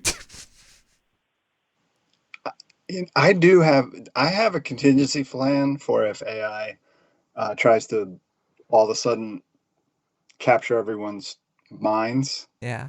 Like I feel like if I started to see that, I would know, and I would throw my phone down, and then I'd run and slap my wife's phone away from her as well, and so we would be, and then not turn on the TV, and then they can't take over your mind. I think it's good to have that, like stop, drop, and roll. But what For about when for AI food? What tries about for to food though? brainwash everyone. What's that? What about for food? What What do about you for mean for food? food? For If you food gotta tries to eat. take You over can't my eat your mind, phone. The AI is if you get rid of your phone, if the AI are coming to kill you, you're yeah. done. You live in the computer, Mike. It's over. The the spheres are coming. It's just like Do what I can. Phantasm, right? Oh boy. I guess that's a gore movie, I guess. What's the last movie you have you do you watch movies, Mike? I do not watch a lot of movies. The last movie I probably watched one of the Marvel movies. Like half watched it. I mostly watch wrestling. Really? Yes. Okay, I have another question for you. I think I asked somebody Yeah. this last week. What is your opinion about a man named Billy Corgan? Uh, he's promised to tell a story about when he saw someone fly away years ago. Have you ever heard him tell that? I think he said it on Howard No. Stern the first time. It was like a record executive or something that he was meeting with, and then they like sprouted wings and flew away like they were non-human. And he's like, I'll tell that story one day, and he never did. His wrestling, I don't watch that the NWA show that he runs. It seems like he's definitely genuinely a wrestling fan, which I appreciate that he's trying to keep that alive. But I haven't watched the show. He seems like a kind of a crank a little bit. Don't burn But bridges, Mike Riley. Billy Corgan might hire you for the next great wrestling comic book. you know, Rick Rubin is also a huge wrestling fan, and Rick he Rubin? Is that Pee Wee secretly Herman? banked. No, that's not. That's Paul Rubin. No, yeah, not Pee Wee Herman. Rick Rubin was produced. He founded Def Jam and produced Oh the yeah, Beastie Boys and he had that. Johnny He had like Cash. a cool PlayStation 2 game about fighting and wrestling and stuff. I think too. Oh yeah, Def Jam. Yeah, yes, that was a good game. That was That might be really the last game I played. Vendetta. But yeah, he was secretly bankrolled Smoky Mountain Wrestling for many years, or several years. It was like one of the last territories before WWE absorbed all the territories, Wait, hold on. Smoky and Mountain and it was run Wrestling. by Jim Cornette. Is that like a marijuana reference or like a firefighting reference? Reference. No, it was like a Kentucky reference, the Smoky Mountains. What? Oh, okay. So it's like a fire, because the Smoky It's Mountains like must be real called the Smoky mountains. Mountains because they go They're on not fire, on right? fire. They're made out of rocks. The Smoky Mountains. They're real. Did like a rich guy smoke weed up there or something? He's like, these are the Smoky Mountains. It's Appalachian. I It's wonder part why of they the. It's call a them. sub range of the Appalachian. Let's ask AI why they're called the Smoky Mountains. I think because it's fog. But that's not smoke. They should be the the Foggy Mountains. Yeah, well, some idiots named it. They never saw fog before. All They right, were let's be traversing the country for the first time, and they're like, "Holy shit! These mountains are smoky." let's be really ignorant with the question. Why called Smoky Mountains? 'Cause weed. CUZ? Question mark. Chat GPT is still thinking. Ask for the answer in Dutch. It's the Smoky Mountains. It just started working. Also known as the Great Smoky Mountains, are the mountain range located in the eastern part. Okay, whatever. Yeah, but why called Smoky? The name Smoky Doesn't matter. refers to the fog. Yeah, they should be the Foggy Mountains. This is bullshit. This is bad lore. Those mountains are misproperly named. Misproperly named, indeed. Who named Smoky? I want to know who did this. There's got to be like a bank or something behind it, right? Or a pharmaceutical company. Who named them the Smoky Mountains?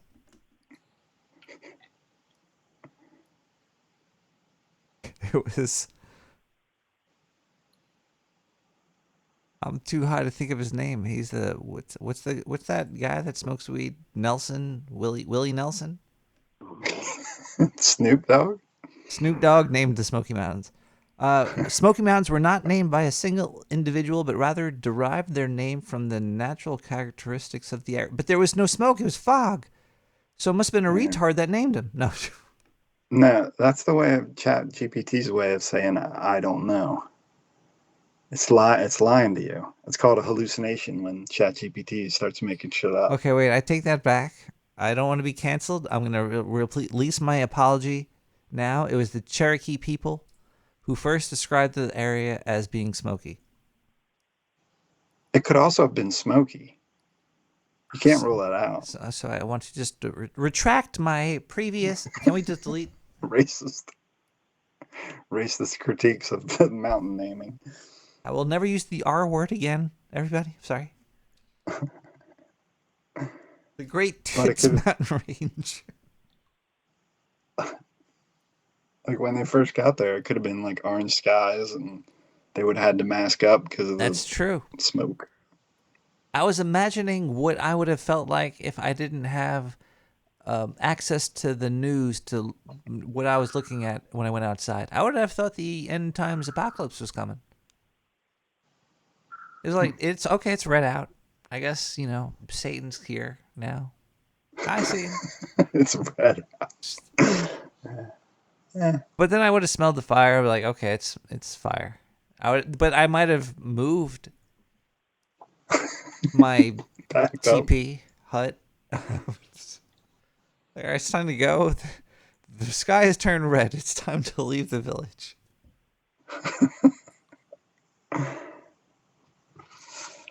So let's kill some animals.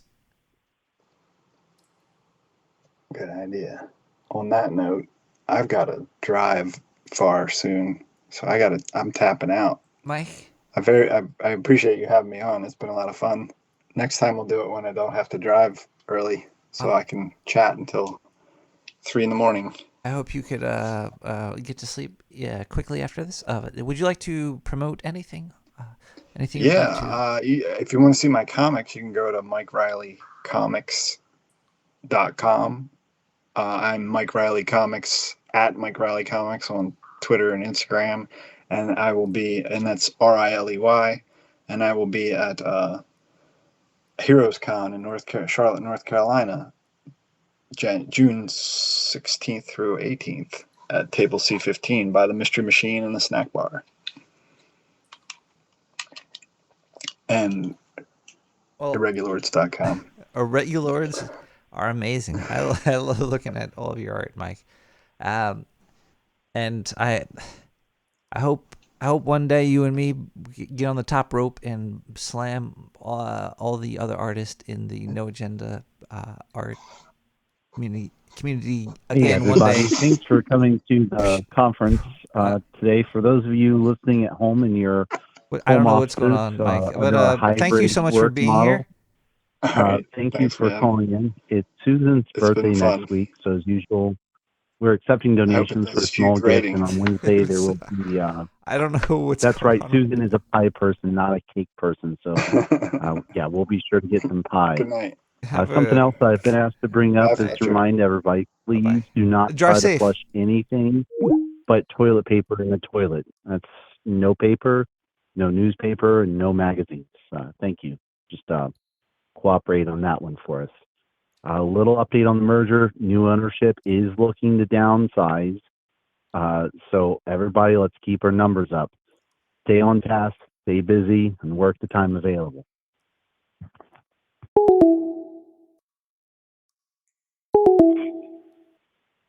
Hello? Please hold. Cupid by Full Moon. A hopeless romantic all my life, surrounded by couples all the time. I guess I should take it as a sign. To the moon and back. I'm feeling lonely. Oh, I wish I found a love that cuddles me. Now I'm crying in my room. Don't skeptical in love, but still I'm wanting more. I gave a second chance to play, but now I'm making feelings open. All the way it makes me feel the love is real. Confidence so down. My love for his arrows every day. I guess he got lost all through away. Waiting around as a waste, but counting the days is November. Loving as good as they say. Now I'm so lonely. Oh, I wish I find a love that I could. Thank you, Mike Riley. Now I'm crying in my room. So much. Still I wanted more.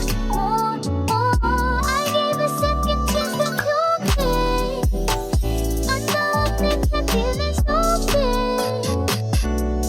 All the way it makes me feel the love is real. Confidence so down. A hopeless girl is seeking someone who will share this feeling. I'm a fool for love, a fool for love. I gave a second chance to play, and now I'm making feelings open. All the way it makes me feel like love is a film now. Confidence so down, so brave. He left me feeling very stupid. All the way he made me feel that love is a film. Confidence so down.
It was October 1943.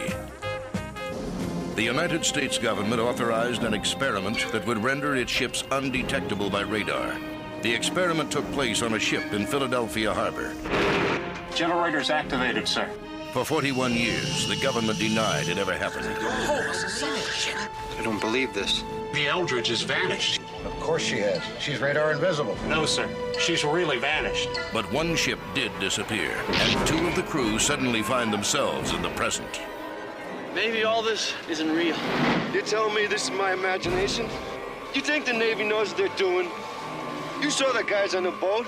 This wasn't supposed to happen, Jimmy.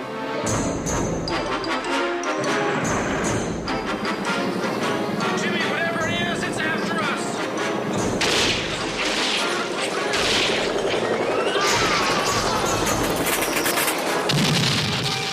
Michael Pere. Somehow we got moved in time. This time, it's not ours. 1943 was yesterday for me. Nancy Allen. What sort of experiment is it? Is it some kind of secret thing? Is that it? Well, all that stuff I told the doctors back there, about time in 1943, do you believe it? I believe that you believe it. And Bobby DiCicco. Don't leave me, Davey. Can't go through this again.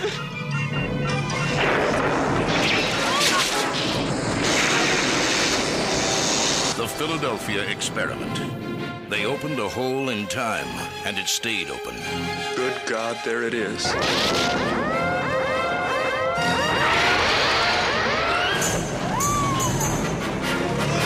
Now the government needs the one man who can stop the experiment. Look out!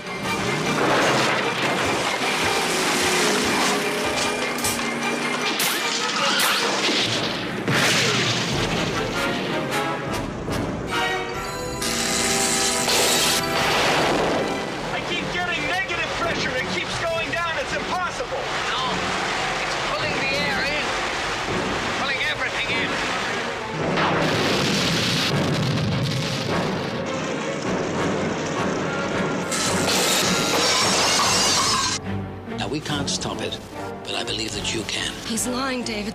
I wish to God I were. I gotta go. Remember, communication ceases when you enter the vortex. We won't be able to help you.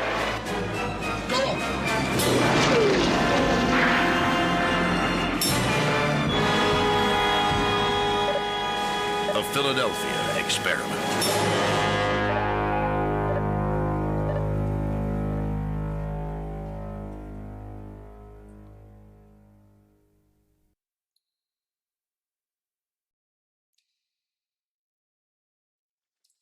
Hello? Hi. Hello? What the hell?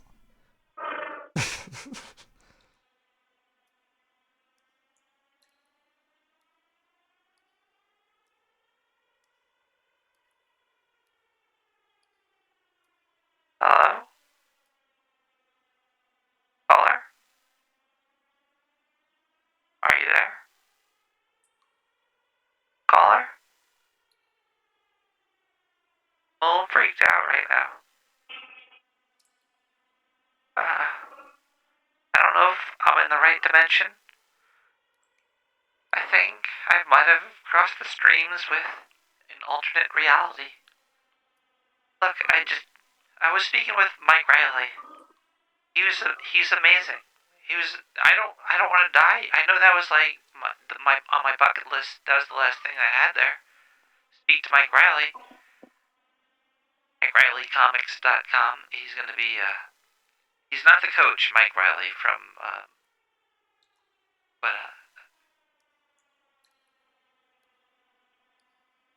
I dead? Did I die? I don't want to be dead, man. Look, what I'm just trying to do is try to have a podcast.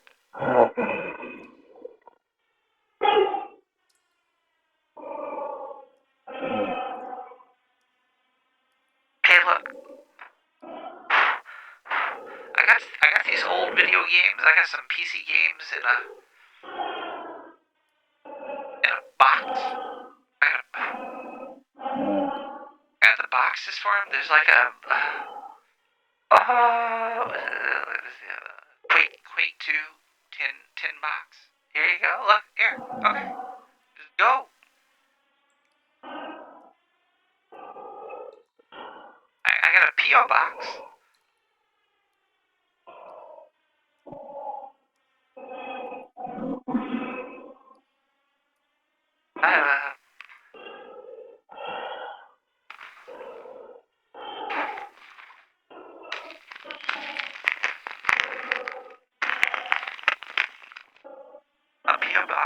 Nick the Rat Radio, P.O. Box 90549, Brooklyn, New York 11209-0549.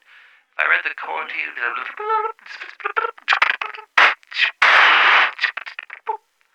and you can send a letter there, or you go to nicktherat.com, donate. You can donate there. You go to Twitch, donate there. Here, let's open the letter. We got a letter.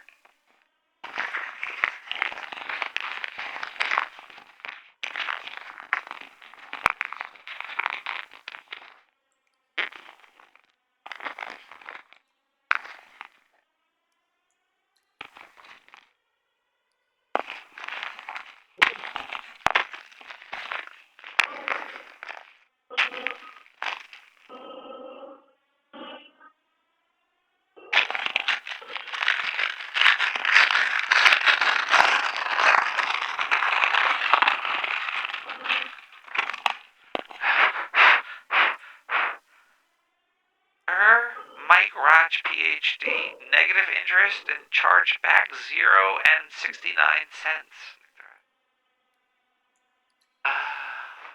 Okay.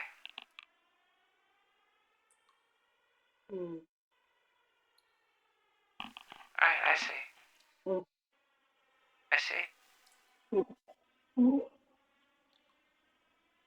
I see. Okay, look. You can't scare me. You can't. You think you're scary? I've seen a few horror movies in my day, and I know what this means. I know what this means. It doesn't mean what you think that I think you know what I think it means. It just means that you might have a breathing problem. Maybe you've got a lot of mucus in your nose, and you just need to get the boogers out. Okay?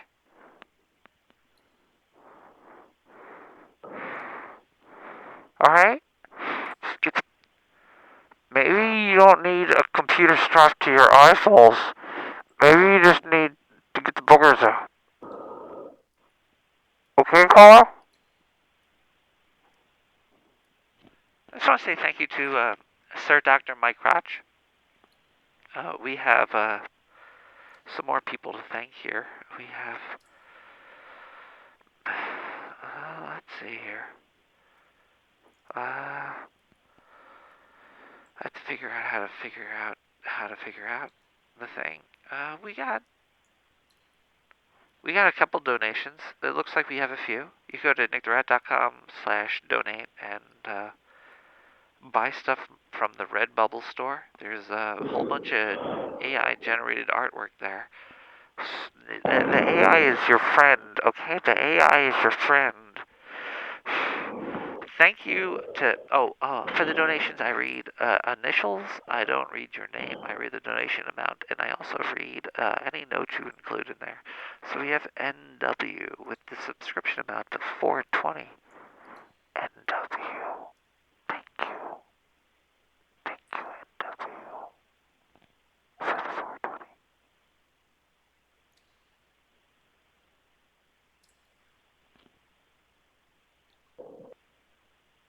We also have Tajanta. Well, for Tajanta, I don't read their initials. I read their whole name. $4.20. Tajanta. Tajanta, thank you so much for the $4.20. You'll feel the circle of the flash, the blood, and the fire. We also have a donation over here from...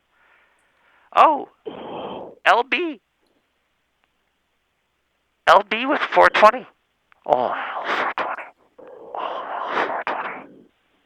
Oh, hell, $4.20. And then finally, if you want to donate, you can always go to your Twitch account and go to Twitch. If you have Amazon Prime, we have DJ Slaves give me a shout out. Ned resubs for a month. Let's listen to Kindred by Medieval Lo-Fi. Because it was so long ago. So long ago. So long ago.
Captain's not here, but he used to stalk inside of our little cave over here. He would we got the sewer chat going on. Sewer chat's big and popular.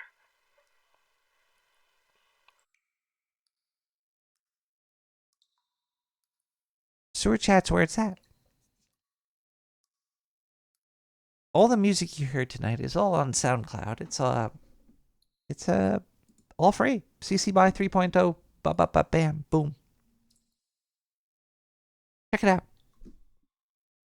I miss Mike Riley already. I got this box over here. If you're watching the video, he's gone.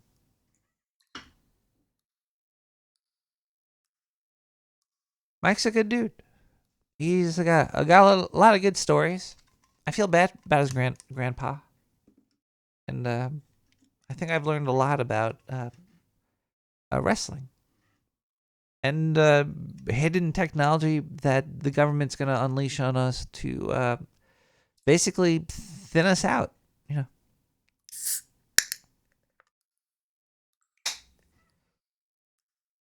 The government, as long as they're thinning out the population, they got these cool drugs like oh hell no, what's it called? Hello, Mr. Harmonica Man in the chat. There is a chat room too. You go to nicktherat.com. Hold on a second. Is there a caller here?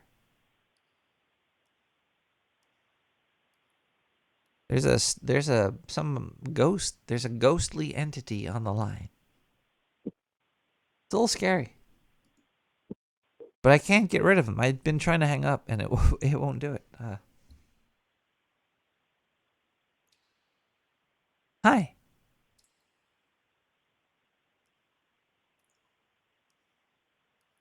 MikeRileyComics.com is. Go check him out if you're in the area he mentioned. I'm really bad with either memory or geography.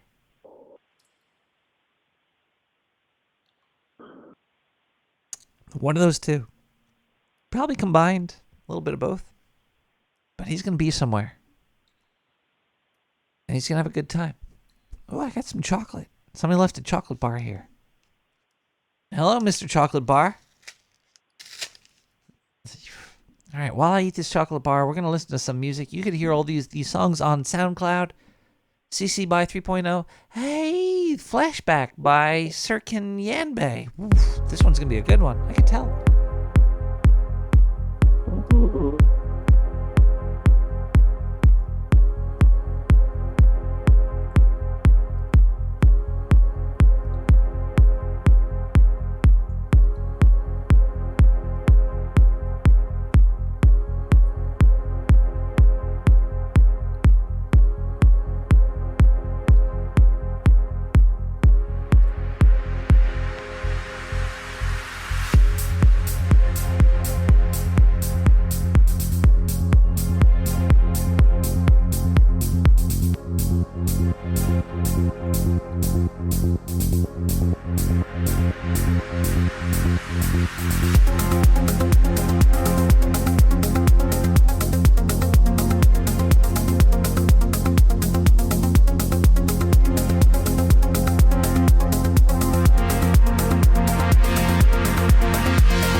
I think there's a demon on the phone line. If you want to clear the phone line, please call 917-719-5923.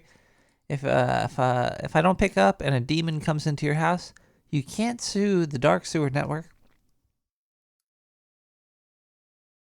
At all. Okay? Not at all. You can't sue them. There'll be no suing of them.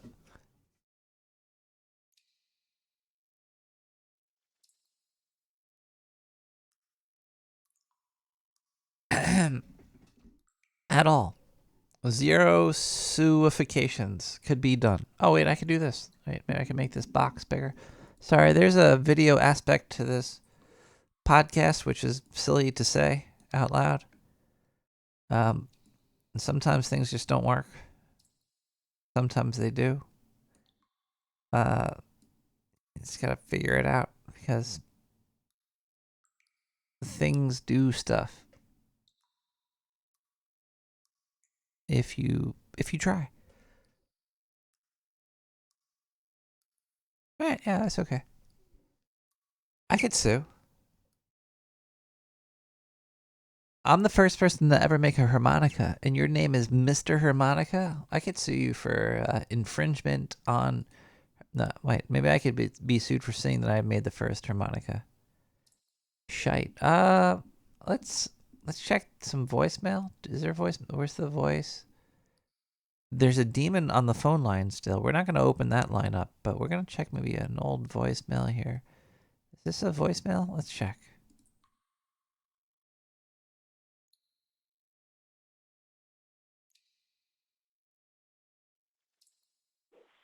I was thinking of something, so I just wanted to tell you.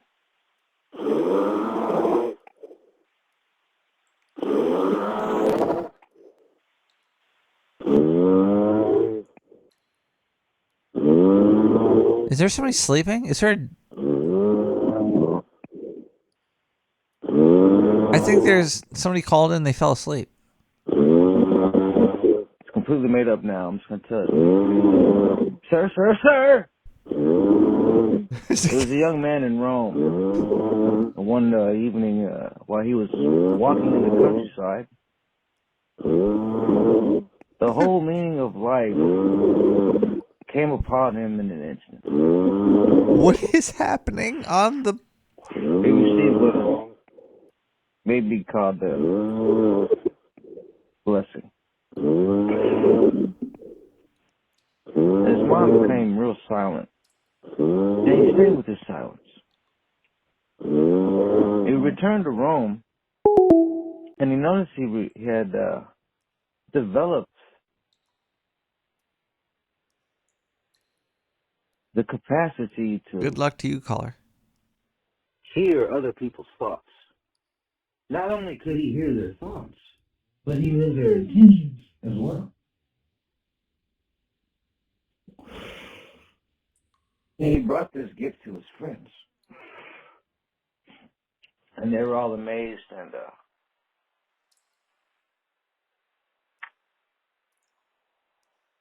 they were walking through the city, and they came upon an important man.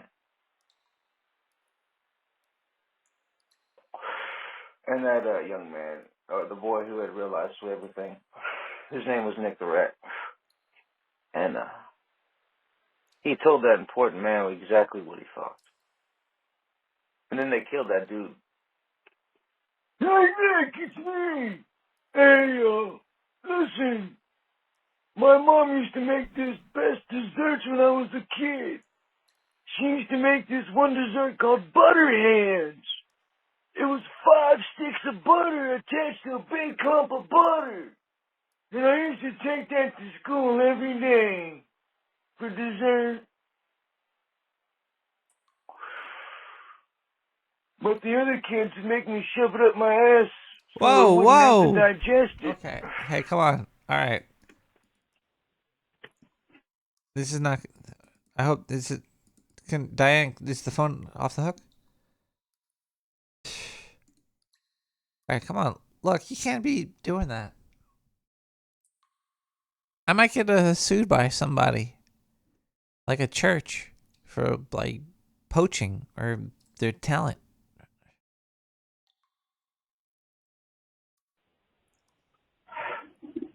And the bike. Okay, this is the biker gang joke part 2.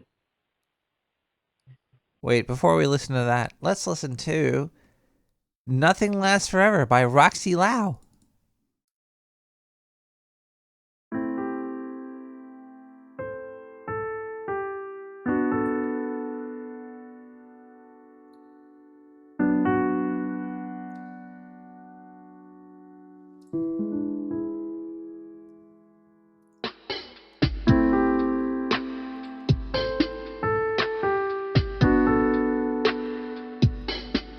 And the biker boss said to Kevbot, he said, "You wanna bet me that you can jump one of our motorcycles over the entire building of this park?" Kevbot said, "Yes, that's correct." "Well, how much you willing to bet here?" He said, "Oh, just a beer." "Well, that's not." What's the biker says, "Oh, beer, I don't think that's worth me letting you get on top of my bike." And one of the guys in the back says, I got 10 wood on them eyes. Cowboy says, sir, I can't do it. I'll lick your ass, okay. One of those Michael Mouse is kind of taking him back and that's my asshole, man. You sure you want to put your money where your mouth is? One of the ladies says, "I'd like to see that." So, you know what? All right. If I can't do it, I'll lick your ass. So I'll let everybody. I'll lick out every biker in here asshole, man. All of us. If I can't do it. Same guy. Making bets on it. Making money. Got a bunch of bets in the back. They on that show. They decided to do it. They let Kevbot jump on one of his motorcycles. Kevbot, to everybody's surprise, takes a table outside, kicks half the legs off of it to make a ramp. And the biker says, "He's really going to do this." Kevbot gets on sets up the ramp perfectly where he can jump over the building and gets on a motorcycle and takes off down the street, gets some running room. He comes turns around, starts revving up his engine, and so Kevbot starts screaming down towards this big huge ramp he made up for a table.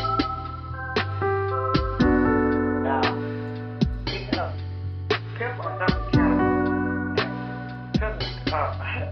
he always stops to speak for some reason. And right before he gets to the ramp, he lets off the gas.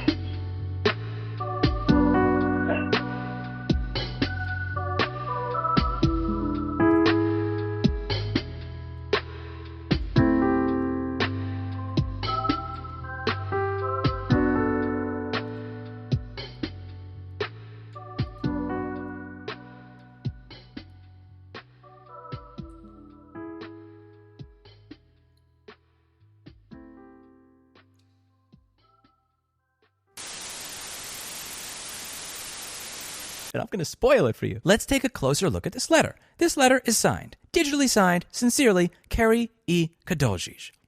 Let's keep that name in mind. Now, who are the people that filed this case that was against the right to repair law? The Alliance for Automotive Innovation, which represents the auto manufacturers. These are the people who are working in lockstep with the people that said that right to repair supports rapists, redlining, and racism. Not Friends of Right to Repair, would you say? Alliance for Automotive Innovation is represented by Meyer Brown. That is the law firm that represents them, Meyer Brown. And guess who worked at Meyer Brown for 6 years?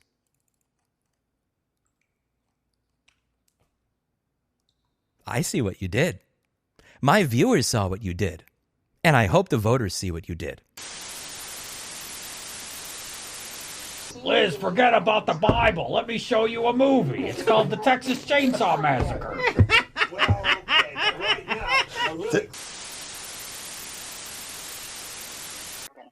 How are you today? I'm doing pretty good. How are you?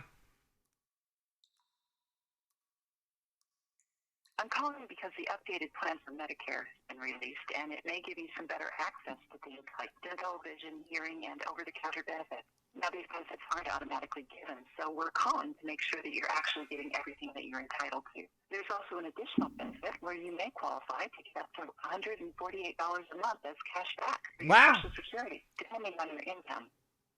Awesome. Now, I believe you do have Medicare Part A and B, correct? A and B. A and B, yes. That's awesome. Okay, this is all the information that I needed from my side to check your eligibility, and it does look like you qualify. I'm going to get a licensed agent to get you some more details. Awesome. Give me just a second, please. Thank you.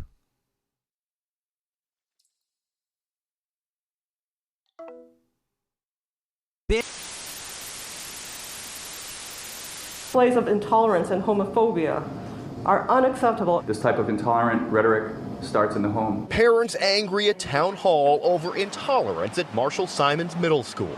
Kids were asked to wear rainbow clothes in honor of Pride Spirit Day, but some organized a counter-protest wearing red, white, and blue or black. The principal sharing a statement to families that Pride posters were ripped down, stickers ripped up. Some students chanted "USA are my pronouns," and students showing Pride were intimidated. It was an unruly disruption, in fact, that was organized ahead of time. While some parents were upset, others say it was overblown. Some of the kids threw the stickers on the ground. But, I can only speak for my daughter. She didn't want to wear that to school. It's not that she wanted to hurt anybody's feelings. She says her daughter felt coerced to participate in the Pride event and was offended by some of the messages, like this quote from Tennessee Williams. Human heart cannot be straight. It is curves and winds. And my daughter just kind of said, Mom, that's offensive to me, who I am straight. We had a fight the other night. She got so mad at me. She was like, you can just sleep downstairs. I couldn't believe it. It's one of the most arrogant things I've ever heard in my life. Can you believe that? One adult telling another adult where they can sleep? Like I was just going to sit up in bed and grab a blanket like Linus. All right. Hey, where downstairs, by the way? Like over here downstairs or like more over here? Where should I sleep? It's like, are you out of your mind? I go, I'm not sleeping downstairs. She's like, who are you going to sleep then? I'm like, where I always sleep. I will fucking sleep on your side of the bed if I want to. What are you going to do? I'm bigger than you. I'll hang on to the covers. Try to get me out. No tickling. Go ahead. Yeah. I was like, you don't tell me where to sleep. I sleep where I want to sleep. She's like, well, you don't tell me where to sleep. I'm like, I'm not the one telling people where to sleep. It was one of those classic relationship fights. It's like 2 a.m, you're both half naked. She's not wearing a bra. You got half a ball hanging out. Like, and another thing. I need to say this. The other day, I felt slighted. I don't give a fuck if your mother died in your arms. Where's the fucking weekly report, you cunt? I'm serious. I don't give a shit. We've had guys, their wife is giving birth. As God is my witness. He's a doctor, Dr. Joe. Push, honey. Oh, yeah, Dan, I got push, honey, push. I don't give a shit. Don't you understand? Nobody cares about all the trials and tribulations of your fucking weak, cunt lives. Don't you understand that? What the fuck do I have to do here? You fucking moron! I had a whole bunch of weird paranoid suspicions about what the hell was going on because there was a lot of stuff I couldn't understand. Right. And nobody was really bothering to explain it to me. They don't. And and I formed a bunch of opinions about the town and about the people in it that were like, surely that couldn't be, because a whole place can't be like, Weird Town, where the stranger wanders in and all the people are in the bar and they all shut up when he looks at them and they tell you don't go into the house on the hill, and it's like that. And then you go away and you think, no, I was wrong. I mean, that's insane thinking. I'm paranoid. I imagined that stuff. That couldn't be the reason for why so-and-so was acting like. Could it? Mm-hmm. And then you find out later on the track that you are exactly on track Mm-hmm. with a lot of this stuff. Not specifically on track, but that you could, that some of your worst nightmares were real at the time. And you think, Mm-hmm. no, he came to see me on a rooftop in New York. I said, hey, can I talk to you? And he said, sure. And he floated in, sideways, through a crowd of people. He was wearing black. And it was like one of those old vampire movies where they don't walk, but they glide. And he was a dancer, you know, so he has he's very, graceful. Yeah. And he moved sideways, and he just sat down in a chair next to me. And it kind of frightened me. And he's a very smart guy. And we started talking, and I didn't, say much of anything about reading the script, nothing. I just started talking about the Middle Ages. And he began to talk tortures. And we swapped tortures, because I'd read this book on torture.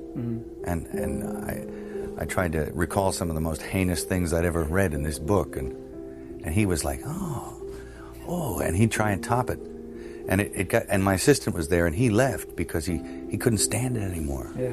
The air had turned cold. And then he left, and I wanted to leave. And because I knew that I didn't want to work with him. Yeah. And he was getting scary. Yeah.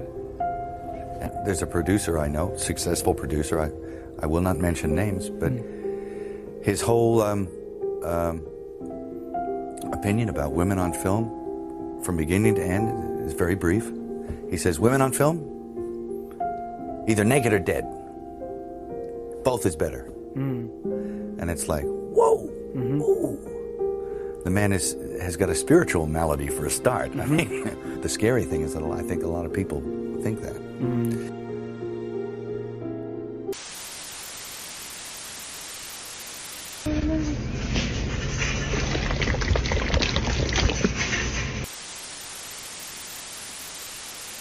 Hey Siri, 911! Hey Siri, 911! Hey Siri, 911! I got it! Hey Siri, 911! Hey Siri, 911! Hey Siri, 911! Murphy said to Finnegan one night in a Dalkey pub, "Sure, I've never seen an average day. I've never met a normal man or woman." And Finnegan had had 14 pints of Guinness at that point, and he suddenly saw the profundity. He called it Murphy's first fundamental finding. And all of his books of philosophy are devoted to the implications of this. There wasn't a single person in the pub who looked like an average Irishman. And going out on the streets, he couldn't find an average Irishman or an average Irish woman. He couldn't even find an average dog. And he couldn't find he realized he'd never seen an average day. He never saw a normal human being. He never saw a room in which the corners make perfect right angles geometrically. And so the whole system of parapsychology, which is based on Murphy's first fundamental finding and the French philosopher Alfred Jarry, who invented pataphysics, the science of non-repeatable events, led Professor Finnegan to invent parapsychology, the science of things that you see but you can't believe. And one of the things he saw that he couldn't believe was that nothing is normal. The normal, he decided, is purely an English invention. It derives from mathematics. The normal and the average are statistical abstractions that don't exist. And so he formed PsyCon, of which I am the American director. PsyCon, that's the Committee for Surrealist Investigation of Claims of the Normal.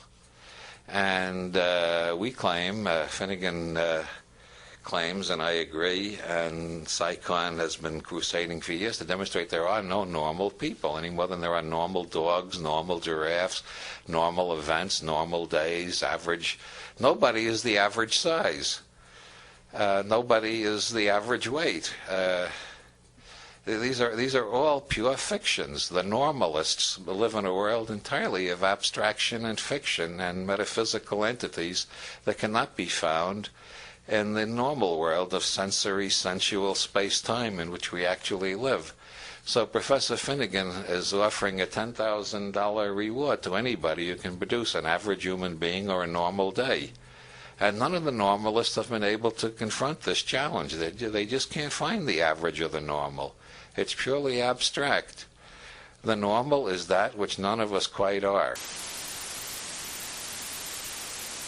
Okay, your middle name is Macho, but I'm wondering if you ever cry. Has Macho Man ever cried? Oh, yeah. Really? Uh-huh. It's okay for macho men to show every emotion available right there, you know, because I've cried 1,000 times, I'm going to cry some more.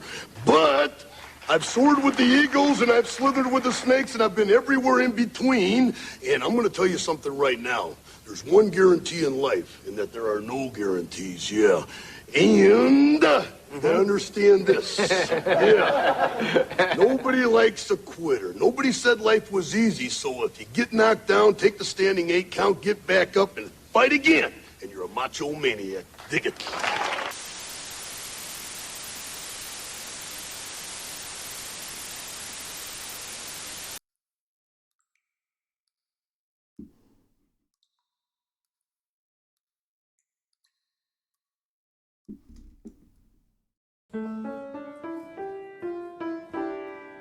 All the leaves are brown and the sky is gray.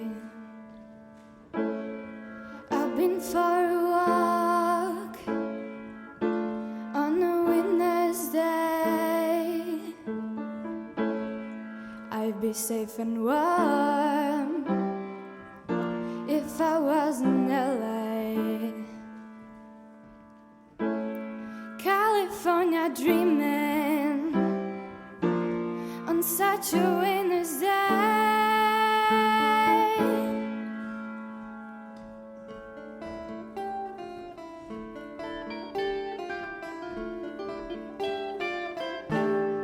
All the leaves are brown, and the sky is gray. I've been for a walk on the winter's day, but they take I'd be safer if I was in LA. California dreaming on such a winter's day. Stepped into the church, I passed along the way. Well, I got down on my knees and I pretend to pray. You know the preacher like the call. He knows I'm gonna stay. California dreaming on such a winter's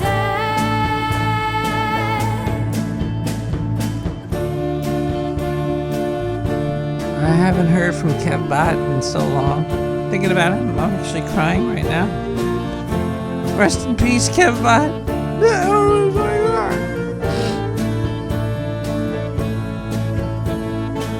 Rest in peace, Kev Bott.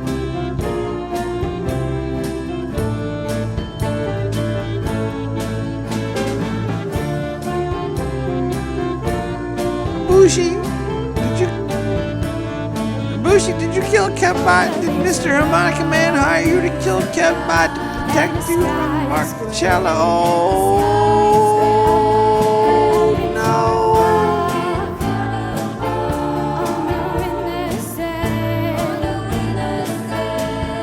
If I didn't tell her I could leave today. California dreaming He's a character. on such a winter's day. On such a winter's day. On such a winter's day.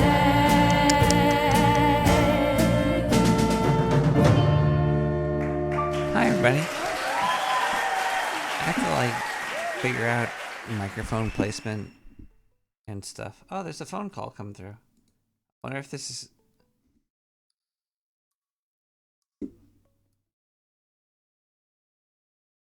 This is east of the north.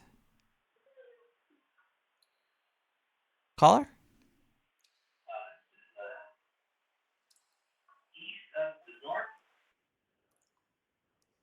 What? Who? Where?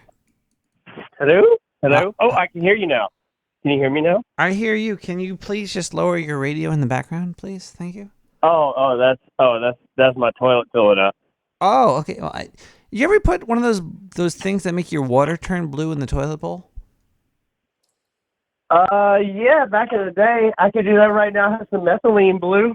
I can put that in the toilet. You need some methylene blue? I can send you some.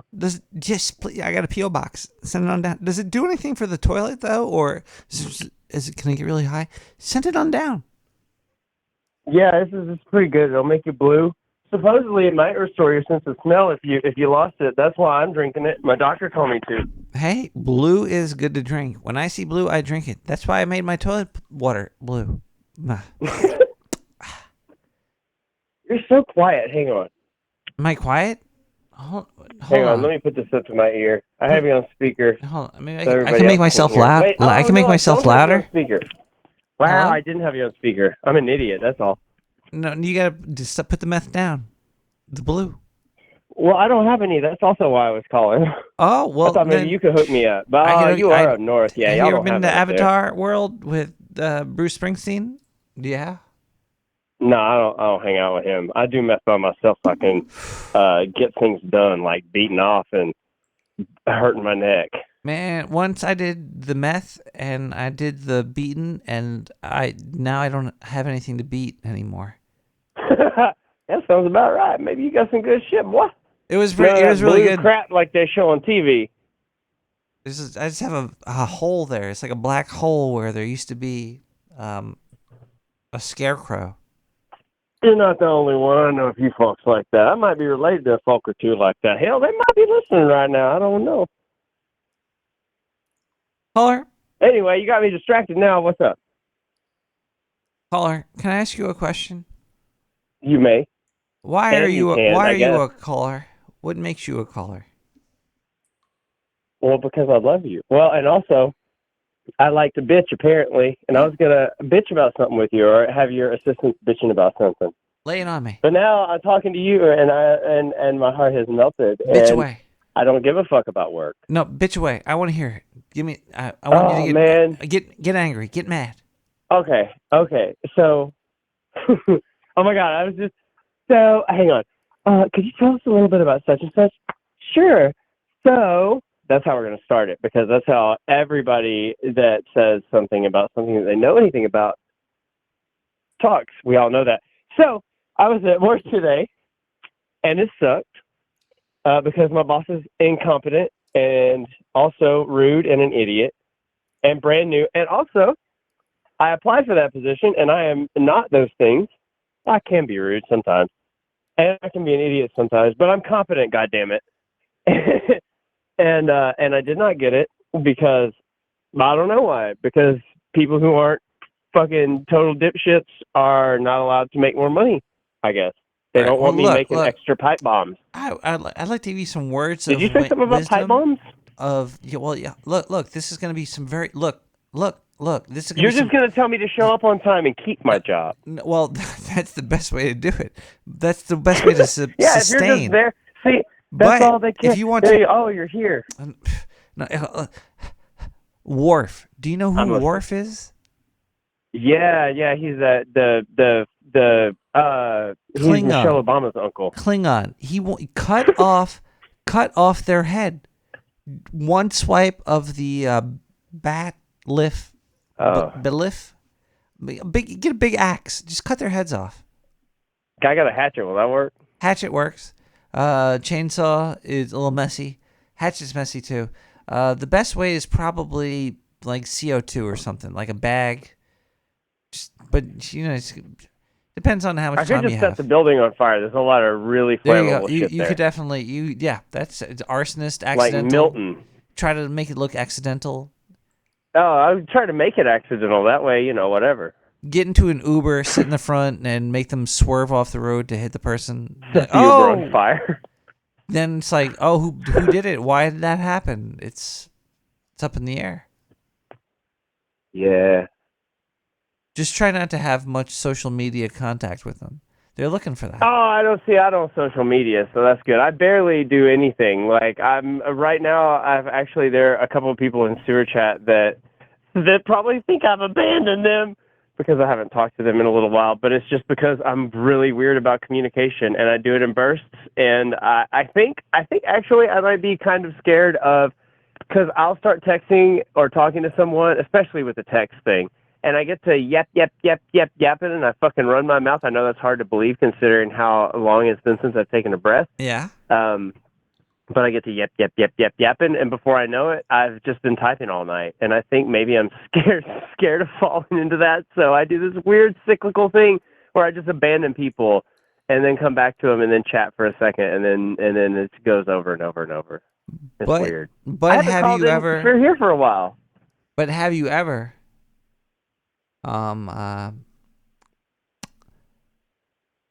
What's the last movie you've seen? Have you seen a movie anytime recently? Let me think about that. I think the last movie I saw, the last one I can remember watching, I think there's been one in between these two, but yeah, it was some Polish movie where this guy, this is a Netflix produced movie where this guy,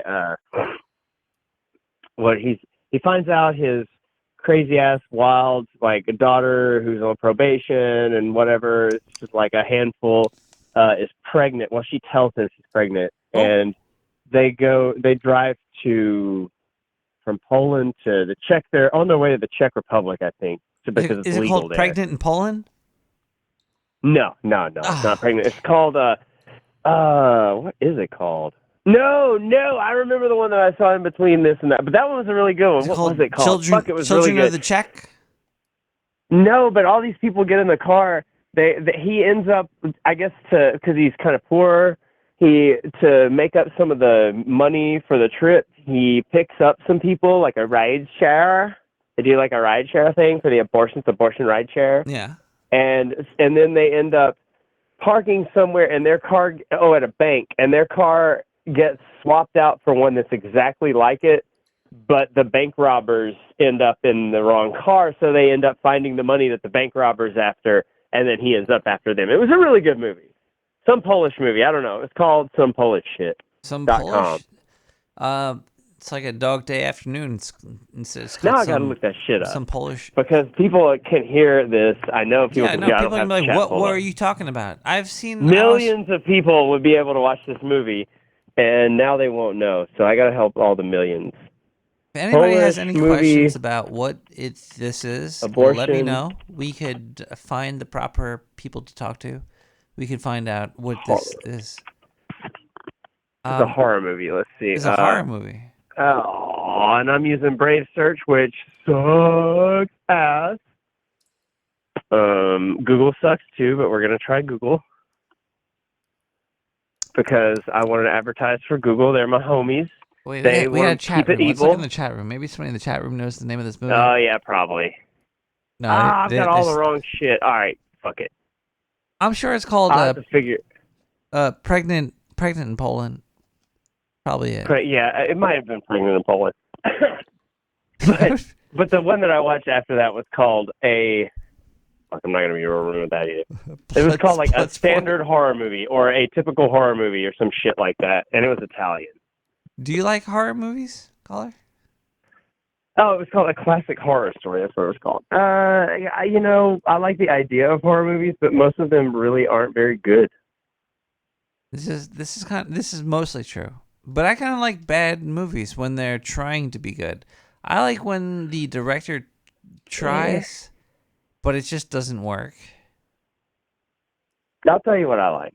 Okay, there's some things you can't do in a movie. And there's this one book that I read one time called House of Leaves. Have you ever read this book or seen this book? House of Weed? I know leaves, House of Weed. Like make like a tree and leave. House of Leaves. House of Leave? No. Is this like a botany book? It's by Mark Z. Danielewski, which I'm sure is a very real name. Danielewski. That does not sound real. Does that sound real? Doesn't. Everything's real as long as you said it. Yeah, you're probably right. I say a lot of fucked shit, so I guess, yeah, we live in a fucked up world. Is it my fault? Yes, it is your fault that we're in a fucked up world. You did this Can you to give me us. some more Sudafed? I could sue the Fed all I want, but it'll never work. Oh, it works. It works. Okay, so this book, it's called House of Leaves, and it's fucking weird, and you should definitely read it. It's creepy as fuck. And I can't really, if I tried to tell you what it was about, I would just sound, it's just too much. It's just, you got to read this book. There are some issues, there are some things that you have to do in the book. There are themes that reoccur, like about labyrinths. And on various levels, there are labyrinths in the book, and the book itself, you have to flip upside down and do weird stuff with to read in the right order sometimes. So the book itself becomes a labyrinth. It's really fucking cool. It sounds kind of gimmicky now that I said it out loud. How many pages are there? Officially, there are. Let me hang on. I'm flipping past the index and the appendices. I'm looking at a wiki right now. I'm feeling re-energized. I'm feeling good. It's a good one, man. When did this come out? It's been a while. That's even makes it cooler. At least 2010. Oh, originally published Shit, hang 2000. on. March 7th, 2000 by Mark C. Danwalski. See, that's what happens. You think I go 709 pages. 2000. But Yeah, it's are the pretty long, pages but some of the pages are almost empty though. It has there are some things that are like an E.E. Cummings type poem format where things are sort of falling down, or they're all crammed into a corner, or they're turned sideways, or they're crammed into a corner turned sideways. Well, some things you have to read backwards. I prefer O.O. Cummings than E.E. Cummings. I like ZZ because Z's cool. ZZ Cummings. Zed. I'm sorry, Zed for you. Zed Cummings. Canucks. Yeah, I'm in Canada. Wait, no, I'm in New York. What am I talking about? Well, you're close. Well, you might be breathing Canada right now. I did breathe Canada. I still have Canada in me, for sure. That's what she said. That's what But she Justin said it in Trudeau French, said. so it sounded sexy. Oh, man, that was a dude. Chocolate. Chocolate's pretty good. What the hell was that? Chocolate.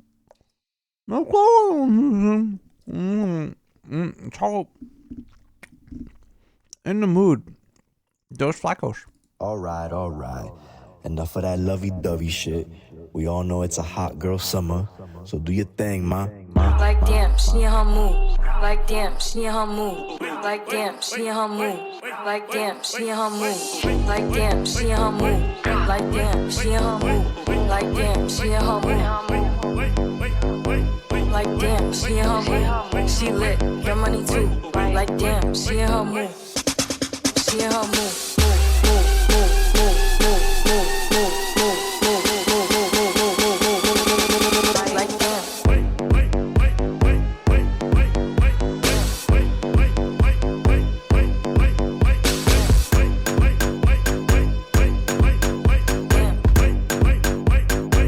Like damn, she in her mood.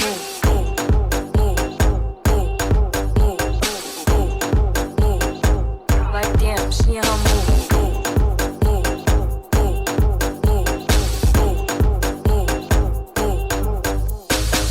No friends, I don't fuck with the fake. Saying they love me, but one in my place. Step in the party, I'm looking the baddest. So the paparazzi in my face. Pretty bitch, but I came from the gutter. Said I'd be lit by the end of the summer. And I'm proud that I'm still getting bigger. Going viral is getting them sicker.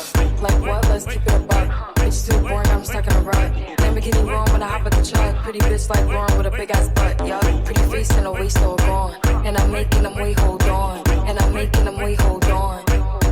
Wait, hold on. Like damn, she in her mood. Like damn, she in her mood. Like damn, she in her mood. Like damn, she in her mood. She lit, your money too. Like damn, she in her mood. She in her mood.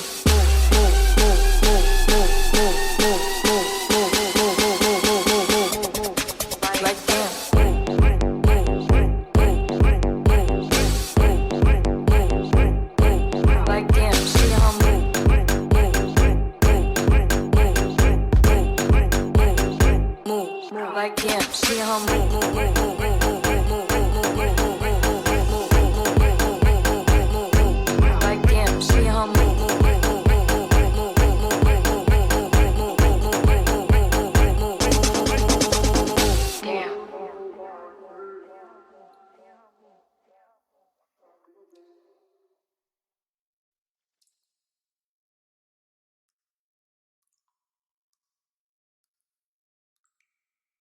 Fuck that shit!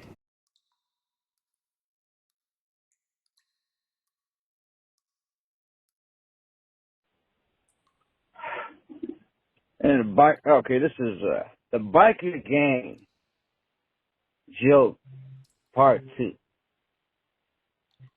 And the biker boss said to Kevbot, he says, "You wanna bet me that you can jump one of our motorcycles over the entire building of this bar here?" Kevbot said, "Yes, that's correct." "Well, how much you willing to bet here?" He said, "Oh, just a beer." He said, "Well, that's kind of..." He said, "Well," the biker says, "Oh, beer, I don't think that's worth me letting you get on top of my bike." And one of the guys in the back, he says, I got 10 wood on them odds." Kevbot says, "Sir, if I can't do it, I'll lick your asshole clean." And one of the Michael Mouse was kind of taken aback and lick my asshole clean. "Are you sure you want to put your money where your mouth is?" And one of the ladies says, "I'd like to see that." So, you know what? All right. If I can't do it, I'll lick your asshole. I can lick everybody. I'll lick every biker in here asshole clean. All of them. If I can't do it. Like the same guy, taking bets on his, just making money. We got a bunch of bets in the back taking on there, so they decided to do it. They let Kevbot jump on one of his motorcycles, and Kevbot, to everybody's surprise, takes a table outside and kicks half the legs off of it to make a ramp. And the biker's like, "He's really gonna do this." Kevbot gets on sets up the ramp perfectly so he can jump over the building, and gets on a motorcycle and takes off down the street, gets some running room. He comes turns around, starts revving up his engine, run, and go. Kevbot starts screaming down towards this makeshift ramp he'd made of the bar table. Now, Kevbot doesn't count it. Couldn't he's all the way top speed for some reason. And right before he gets to the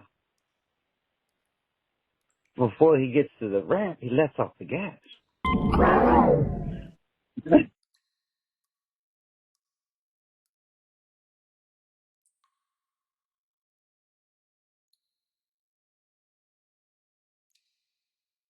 Yesterday, so far away. Yesterday, so far away. Yesterday.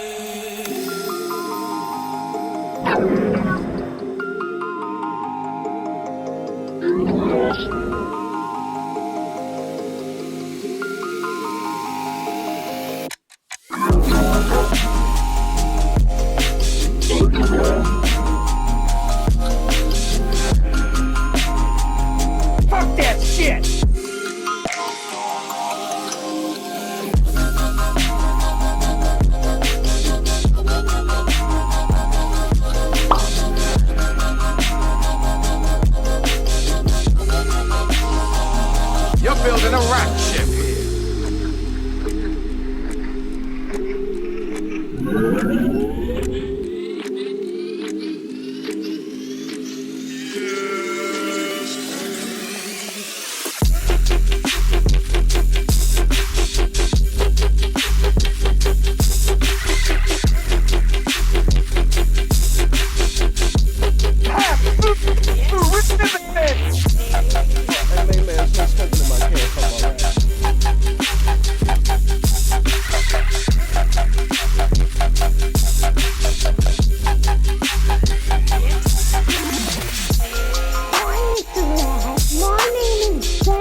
poltergeist. So thought I'd bring something up for you.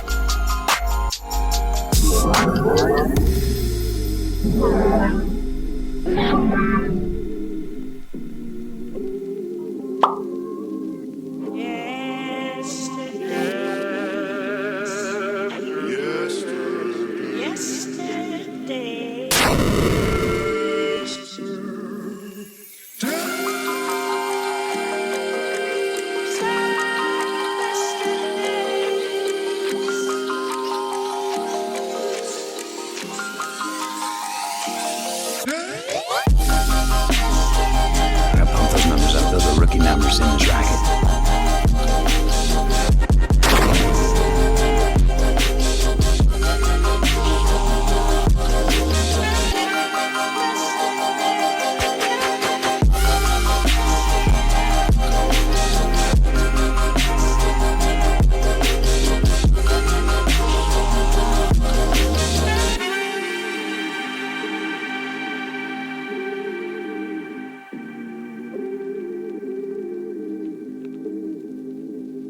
Priest, what the hell are you talking about? Just saw the message Gee, from it seems like earlier. yesterday. We were talking about it right here. You're talking about right here? Yesterday. Seems like a million years. Oh, wait. You talking about Street Fighter 6? You talking about me beating that ass? You now whoop down. The squibbity bap, squibbity bap. Oh, the harmonica. Okay, never mind. I thought you were talking about. I didn't. All right, you're better than me at Street Fighters. Okay.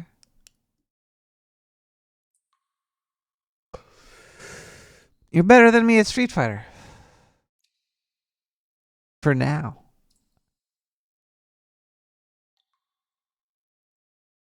Once I use what's her name? Julie, Luli, Foolie, Footsie, Footsie Tootsie.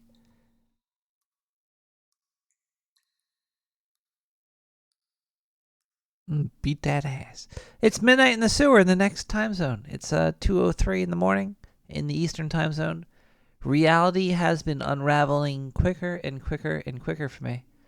To the point where I don't even know what time zone I'm in right now. But I do know that we have a caller. Caller, are you there? Yes, I am here. Hello from Spearfish. Oh my goodness, you Stillwater. Why are you awake? I know, right? I'm back to being a night owl, dude. Wait, hold I on started one second. Hold on working- one second. Hello, caller. Who is this? Hi, baby. You hear me? Is this Stillwater? This is Stillwater. Hi, Stillwater. How are you doing? Hi. What are you up to? I'm trying. I'm up to nothing. What are you up to? Dude, I'm working in a kitchen again. What kind of kitchen are you working in? Kitchen. Hell's Kitchen. Hell's Kitchen? All the Rome. You're in Hell's Kitchen? Well, I'm in a kitchen. A kitchen? What about B kitchen? B Kitchen's for losers. Kittens from the B? Butt kittens are for losers? Nick the Rat, why the long pause? I'm a bee kitten. Okay. I'm pretty drunk. I'm pretty drunk, Stillwater. That's good. Good for you. I guess it's okay. I want to play some video games. The problem with video games is that they're a waste of time. And you don't know what to play. I used to think that too, but if you find the right video game, it's not a waste of time so much as it's a vibe on time off, as it were, you know? That's true. Yeah. Like, if you're playing Mario Kart all by yourself, yeah, that could be a waste of time. But if you're playing Mario Kart with 3 other people and everyone's having a great time, That's a waste of all not a 3 of your waste of times. time. Maybe the more people that waste time together, the better it becomes. If you're having a lot of fun, I don't think it's a waste of time. Unless fun? y'all should be. What is fun? Yeah. It's that thing that you have where it makes you happy. What and makes you happy? It's fleeting. Fun is fleeting. Fleeting fun. Fun's Well, fleeting. So how do you achieve fun if it's fleeting? How do you harvest Well, you your got to fun? make it happen wherever you're at, you know? It's like So you what can is make fun? it Is fun work. happiness? Happiness is fresh air? Well, wow, you're getting really philosophical on me here. Yeah, I'm what very is fun? intoxicated. It's because I've always felt like I've missed out on the fun. Well, you always- can make fun happen just about anywhere, dude. You could, but it depends on your idea of what fun is. Some people might not think that your idea of fun is fun for them, and then you'll be in jail because you were unrobing yourself and telling them to do things to keep a job. That might be fun. That might be fun for some people. Okay, that's weirdly specific, But but all right. fun for you is not fun for somebody else. Fun is very a local phenomenon. Fun is a local phenomenon. Yeah, it can be. Yeah, I mean, it's sort of like shared fun. Like it could be scary because if shared fun, if you're like a killer and your fun is like hearing somebody scream and you share that with somebody, oh boy. Yeah, okay, I see what you're saying now. Like fun to a psychopath is a huge bummer to pretty much anyone that gets in the way of that guy's fun, you know? Has there ever been like a duo serial killer, like a serial killer with a partner? Like with a sidekick? Well, yeah, because there's always stories about these serial killers with sidekicks, like Dr. Frankenstein, and he had his the slave, the corpse finder. Oh, and then there was Igor. Igor, and then there's there's always like a character that is sharing in the fun of the killer in a lot of stories. Well, when you Dracula think about had, it, that other person. Renfield. Renfield, yeah. Yeah. Well, I mean, so Dr. Frankenstein, he wasn't really a killer so much as a grave robber. Yeah, a bad science. dude. You don't want your grave to be robbed. You want your remains to be. Yeah. He's a bad guy. Oh yeah. He like his idea of fun was bad. I think that we need to make this clear. Grave robbing is bad. Grave robbing is bad in my opinion. Yes. Maybe that's not popular opinion. Maybe popular opinion is grave robbing is good. But I can't think of very many situations where grave robbing would be good. Oh, come on, what if they wanted to build a highway to let you get to work 2 hours earlier? I would say grave robbing is fine for that.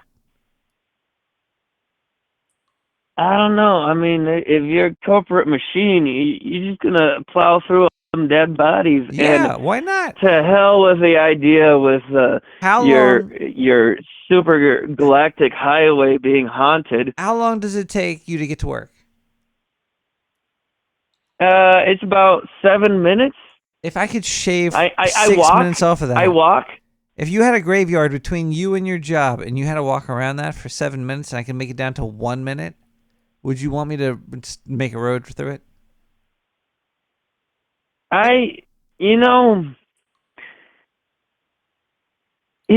If there was a graveyard right in between my place and work, I would just walk through it.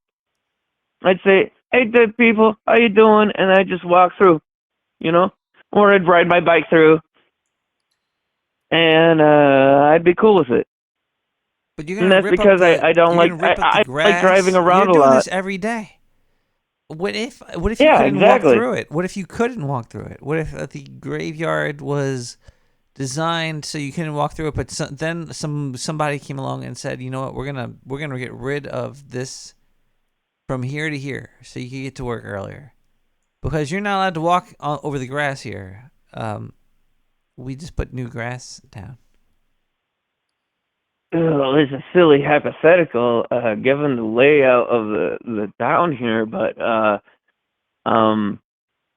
it Do you have a still car? seems Caller, do you have kind a of car? like a. Do you have a car? I do not, and that's on purpose. I hate cars.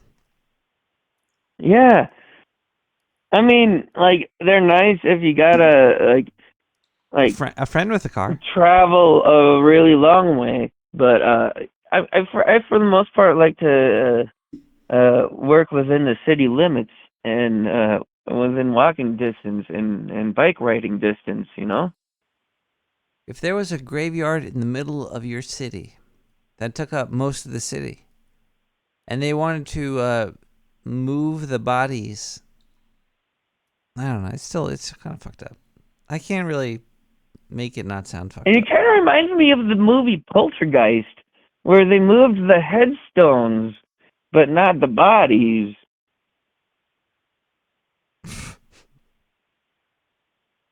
That's like doing a You remember half-ass- that movie, right?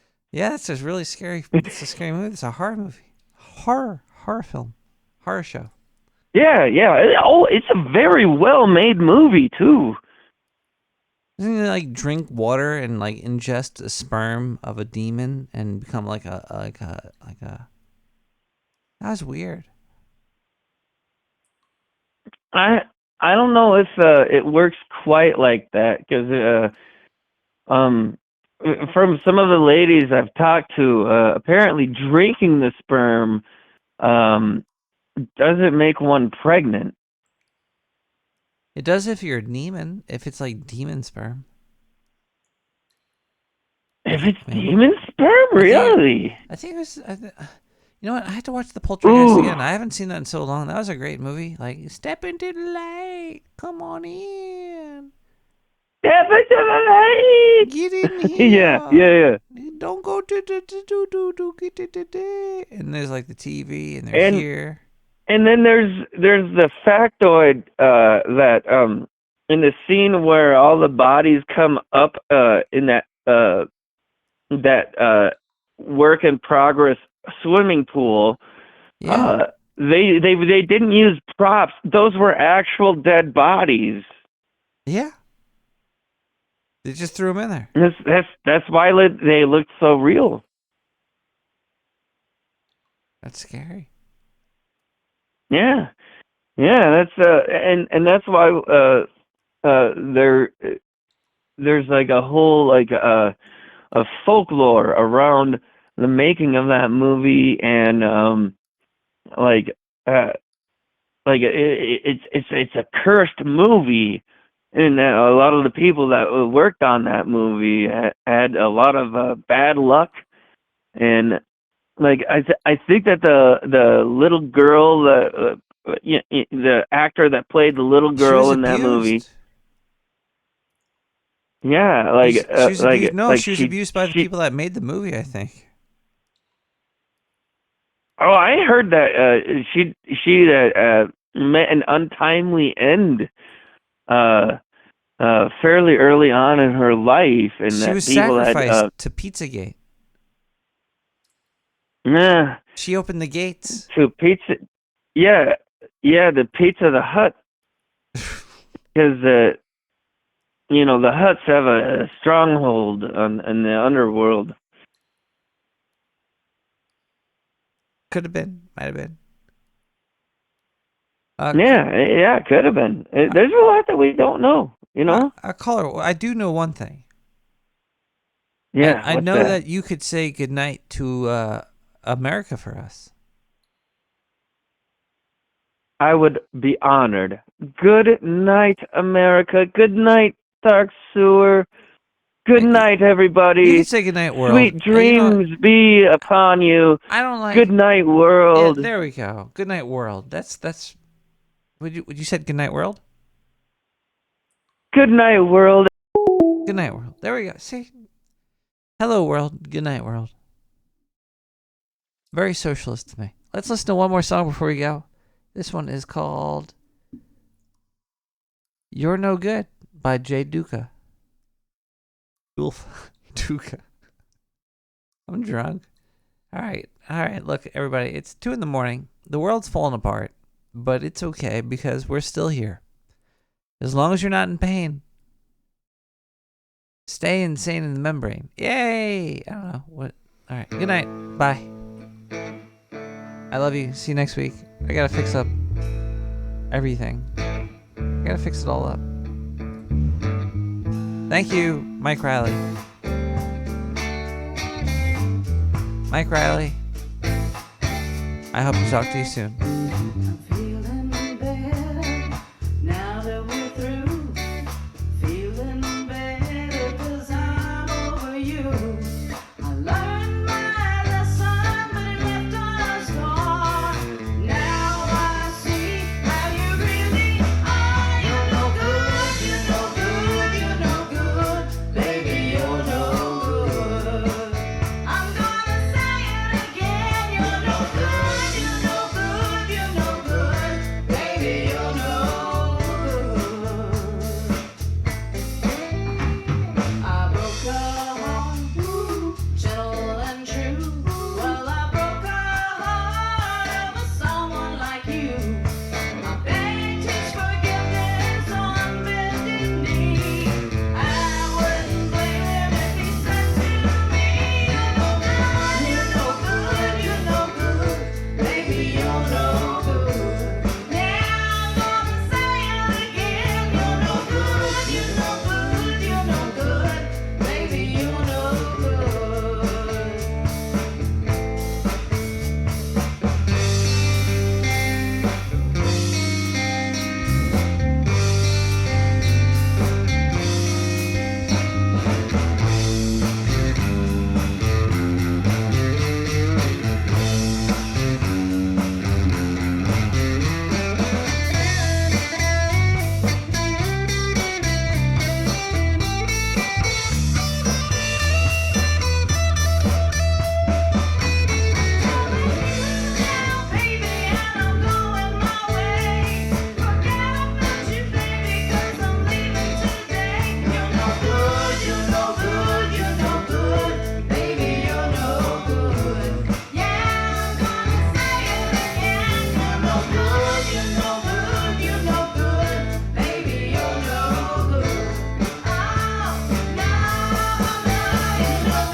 Baby, you're no good.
I'm drawing some portraits of girls that I had crushes on in high school. They're in Milford, Delaware. This one I'm drawing now is Winona Newhouse, affectionately known among the boys as the Shelf. She had this like phenomenal rear shelf. She was nice too, actually. She was kind to me. This one here, Naomi Wilson, is this cross-eyed farm girl that wore homemade clothes to school. I secretly had a crush on her. I was very sexually attracted to her. And of course, you could never dare admit it openly that you liked this funky girl that had BO and hairy legs. This Jean Strelly, I liked her too. She was also considered a dork. She's kind of a bookwormy type that talked with a lisp and shapely, powerful legs. I never actually had any contact with these girls except I used to play footsie with this one. Where are they now? 30 years ago. 30 years ago, they're all middle-aged housewives now. Jesus, what a thought. Don't kill